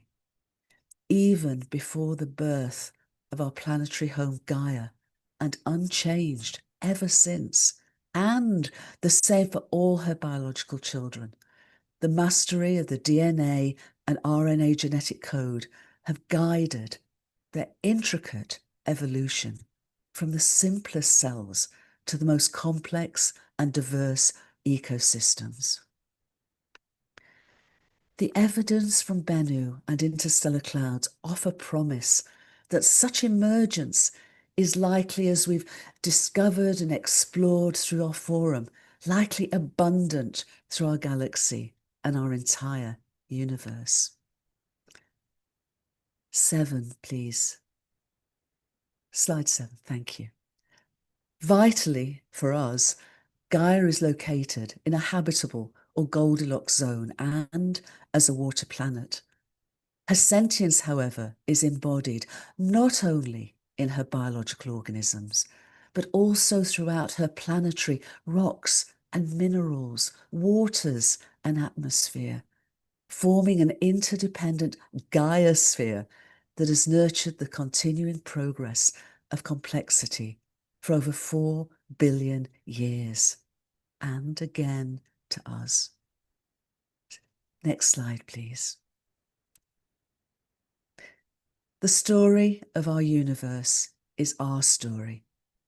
We're each microcosmic co-creators in its evolutionary magnificence and impulse, and we belong as family members of its vast communities of life. It's surely time for us to live up to the name we've given ourselves, Homo sapiens, wise human. And in doing so, to learn from the wisest intelligence, our unitive universe, and to communicate with the wonders within and surrounding us in seen and unseen realms.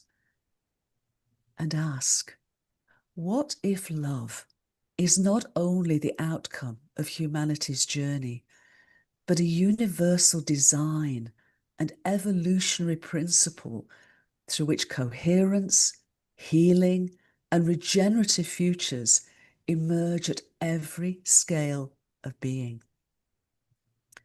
This perception is at the heart of the philosophy of Rumi and Sufi tradition.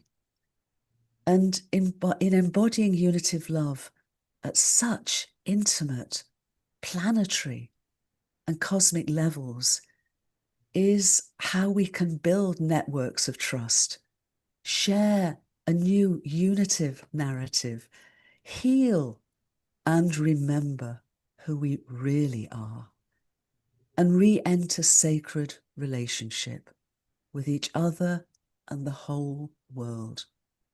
This is the spiral dance of our soul's journey to who we can evolve to become.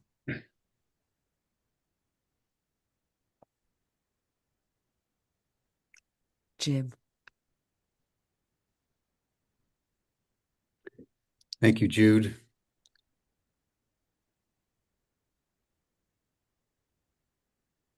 Jude has coined this term, the big breath. And I think that's the spirit with which we want to now offer our final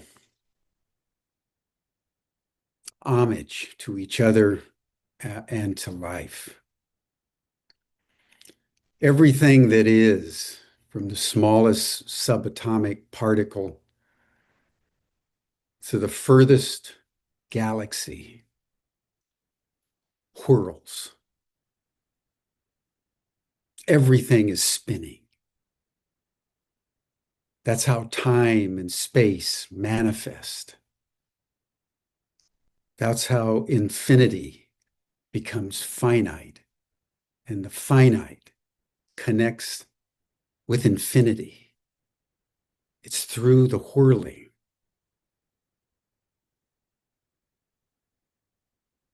Today is the day, December 17th, that is known in history as the wedding day of Jalaluddin Rumi, the great Persian mystical poet of the 13th century, who developed all his poetry through whirling.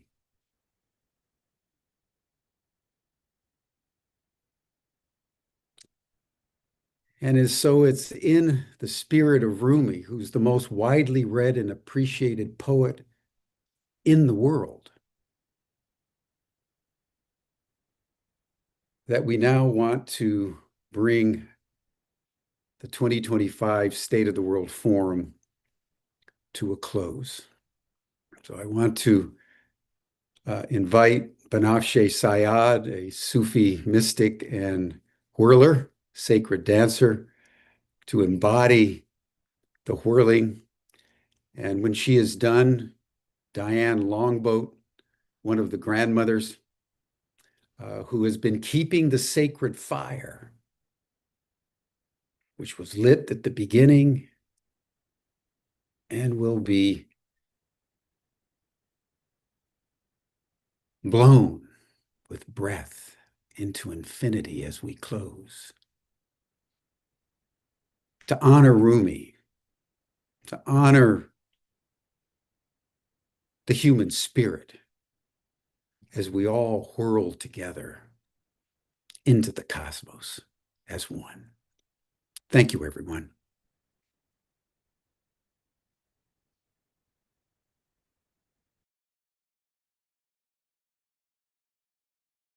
What a blessing to be with you all.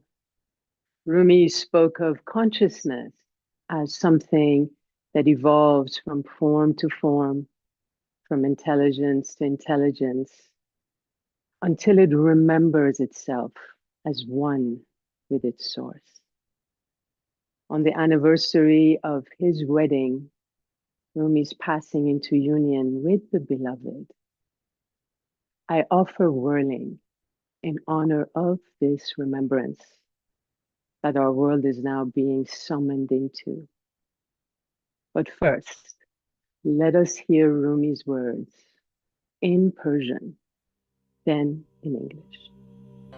از جمادی مردم و نامی شدم و از نما مردم به حیوان برزدم مردم از حیوانی و آدم شدم پس چه ترسم کی ز مرگم کم شدم حمله دیگر بمیرم از بشر تا برآرم از ملائک بال و پر و از ملک هم بایدم جستن ز جو، کل شیء هالک الا وجهه. بار دیگر از ملک قربان شوم، آنچه اندر وهم ناید آن شوم.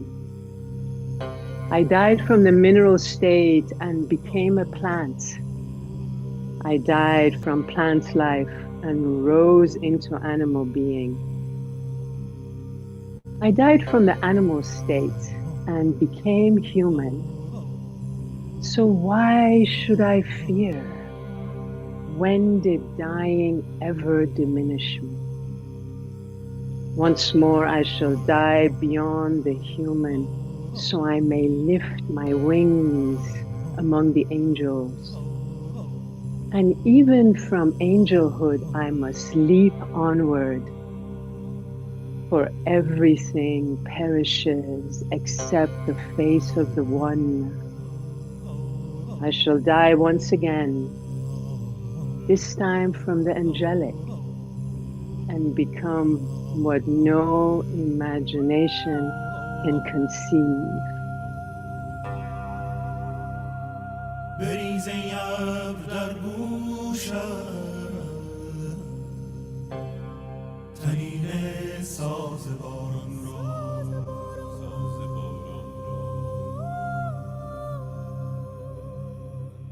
برآور از دل این خاک تیره، سبزه باغ بهاران را.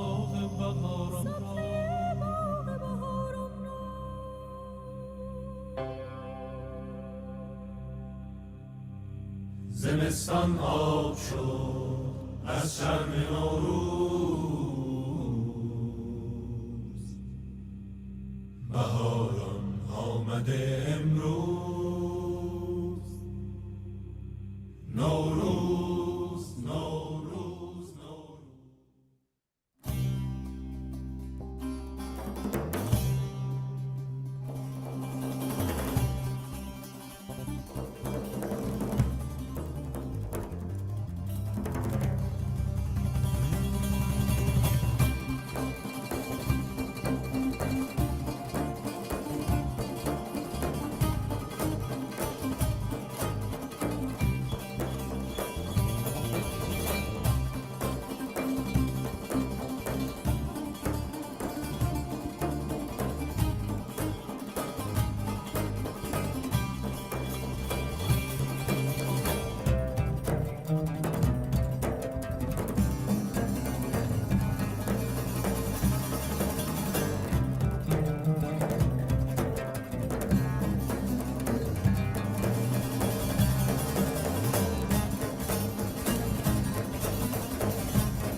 اگر خواهی عطای جاودانی ز عالم‌های باقی ملک بسیار از آن باده که ویرانی هوش است از آن باده که ویرانی هوش است ز شمس قدیم بستان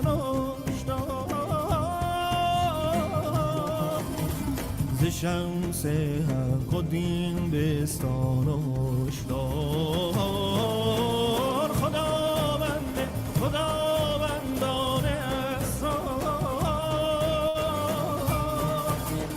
زهی خورشید در خورشید انوار ز عشق حسن تا خوبان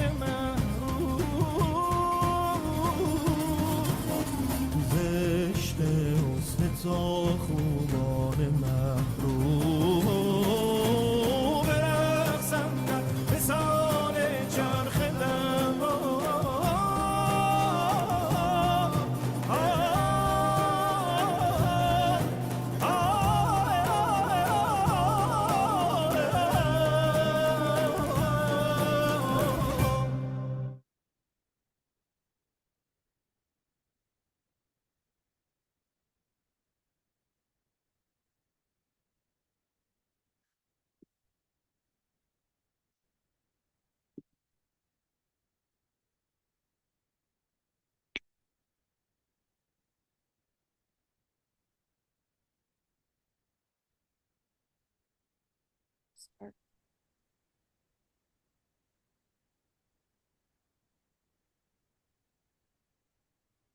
Sego, Stano, Sewaguego, my beloved relatives.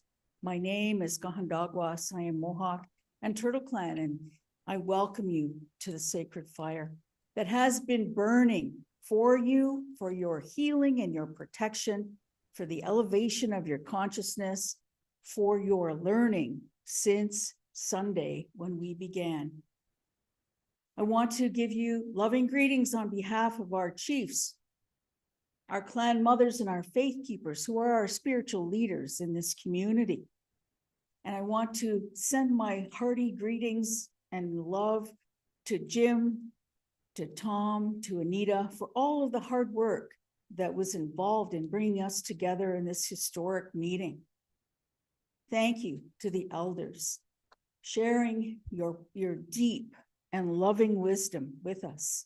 I give thanks and honor to all of the speakers, to the young people in particular, who shared so much of their hopes for our collective future. Today, I want to lift up my sister, Pat McCabe, for her tears and for that great reminder that she provided to us to center life and spirit at the center of all that we do as a human family. We have not spoken of spiritual intelligence at this gathering. And so today, when I welcome you to the Lodge of Soul of the Mother and to our sacred fire, we lit this fire because it is a connection to our great Creator. It is a connection to all of our ancestors from the beginning of time to our beloveds that have most recently journeyed on across the stars. It is our connection to our great mother and to all the beings of creation that are our relatives. They are sentient beings, and we have a duty and responsibility to care for them, care for each other, care for all the beings of life.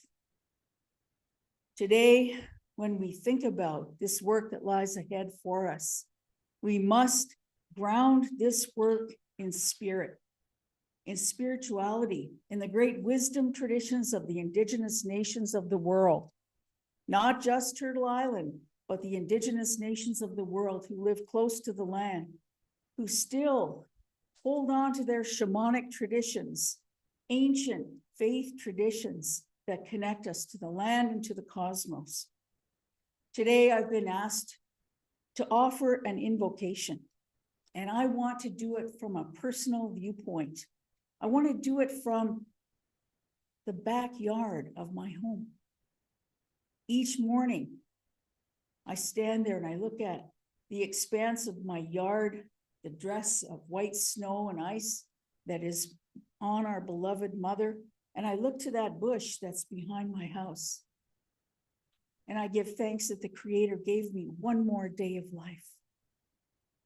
I try to do my words of Ahurung Galiwadekwa, the words that come before all others, in the best way that I can.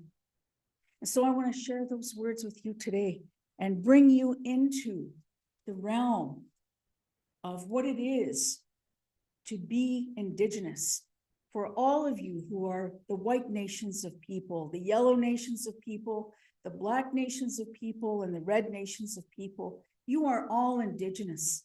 I want you to sit with me while I take you on this journey of deep remembrance. Nyawa Sangwe Dison, Kahontakwas, Yunyans. I give thanks to you, Sangwe Dison, the one who made us. Thank you for dividing in two and visiting the most beautiful places in the universe, for gathering dust and pollen from those places and swirling them together to create our great Mother Earth, for placing inside of her a power, and that power is love, placing love inside of her and a sacred fire burning in her core. And at that sacred fire burning in her core, she prays for us every day. Every squirrel, every bird, every tree, every human being. She loves us unconditionally.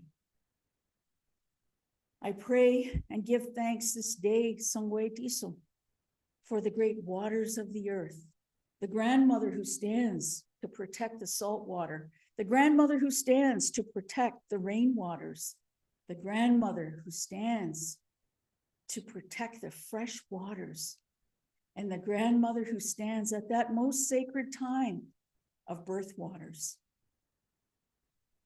I name this day, Creator, all of the plant life, food plants, medicine plants, standing tree people.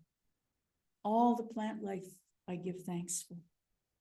I give thanks for all of the animal life, our brothers and sisters, and we draw our clans from them. So we are truly related to them in personality and in duties.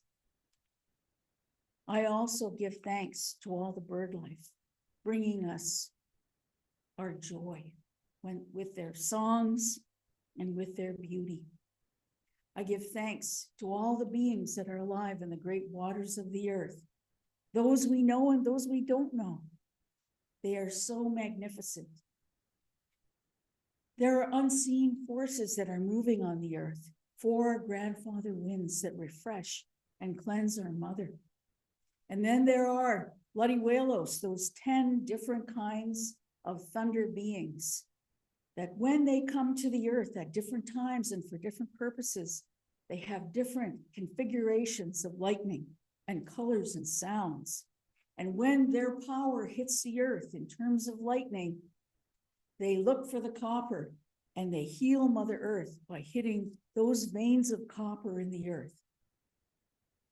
I give thanks and honor to the stars that represent our ancestors, to the magnificent beings that are in those star clusters that show us when our ceremonies are to be held. We give thanks and honor this day collectively as a family and as a group. To our grandmother, the moon. There is a fire that is burning inside our grandmother moon.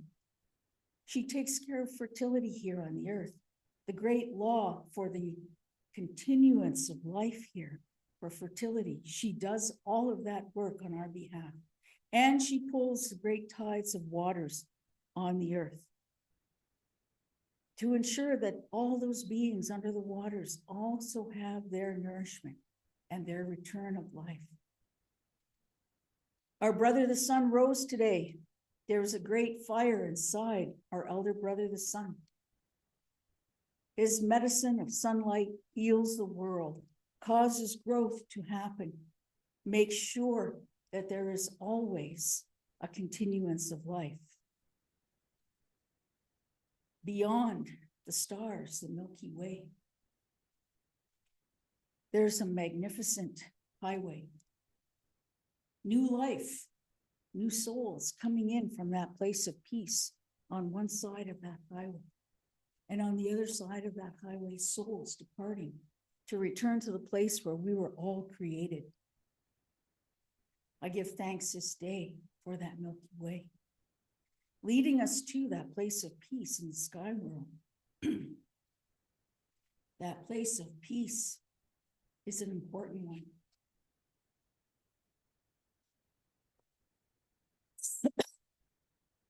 Excuse me. The place of peace has fires that are burning there. Thank you.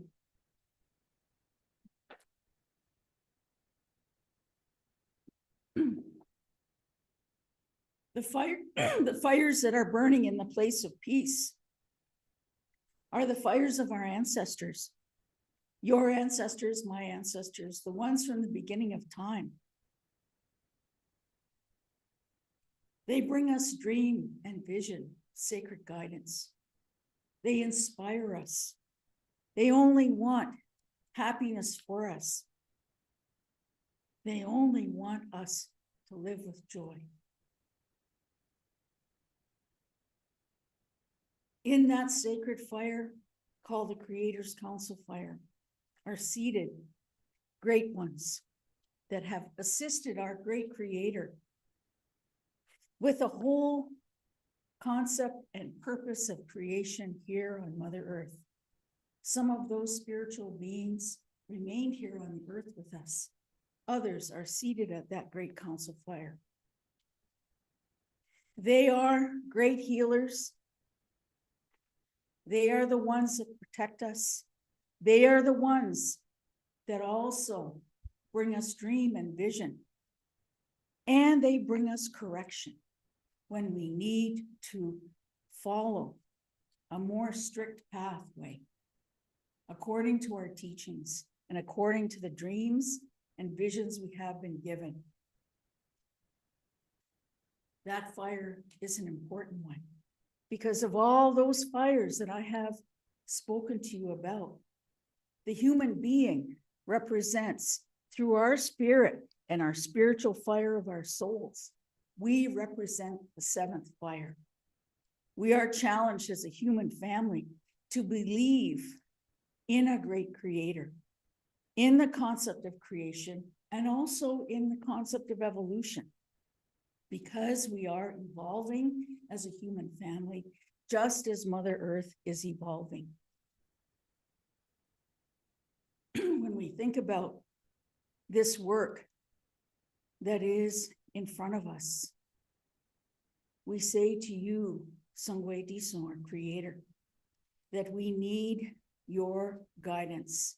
We need your teaching. We need your assistance in all things that we do. We must remember the words of one of our faith keepers, Oren Lyons from Onondaga Nation, from the Haudenosaunee Confederacy, that we are now at a point where human beings can decide whether Mother Earth will continue or not. And what we need is a wholesale shift in human values. And when I think about the human values that guide us as Haudenosaunee Confederacy citizens, I think about love, respect, and compassion, our highest values. We are reminded as human beings of our duties and our responsibilities, that we have reciprocal relationships with all of the beings that have been named in this Ohorongoliwadekwa, the words that come before all others, the words that lead our day, the words that end our day. And so today, Sangwe Dison, you have asked us in this invocation to name you last, because you are asking us, do you remember what has been created here? so that you can live here, you can thrive, including the great nations of people who are here. Those 4 original families of red people, our people, indigenous people, yellow people, black people, white people. Those 4 original families have shifted and changed now. We have spread throughout the world. But the origins of our teachings, the origins of our ceremonies need to be remembered, particularly at this time. This fire was lit for that purpose, to help you to dream, to help you to vision, to help you to heal. Because as human family, we cannot continue to move in the direction of destruction, extraction, and ego. If we do not follow what was told to us as core values, the importance of healing, the importance of connecting to our Mother, the Earth, learning the language of spirit so that we can talk to all things, not just the water, not just the sun, not just the trees. We must learn that language of spirit. We can talk to all sentient beings in creation: fish, wind, water, animal life, all the flyers. We must evolve as a human being. And that evolution is going to lead us towards peace. But peace comes from within.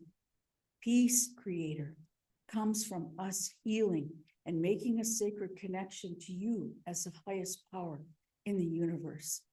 Understanding that as human beings, we must humble ourselves if we are going to evolve along with Mother Earth and take care of her, take care of the waters, and take care of all the living beings that are here. We have a duty and a responsibility for that, but we cannot do it until we take care of our own healing. So this fire has been an important part of this entire gathering. It is the centerpiece of this gathering. The first 2 days, it was managed in the daytime by a grandfather, and at night, it was managed by 2 grandmothers.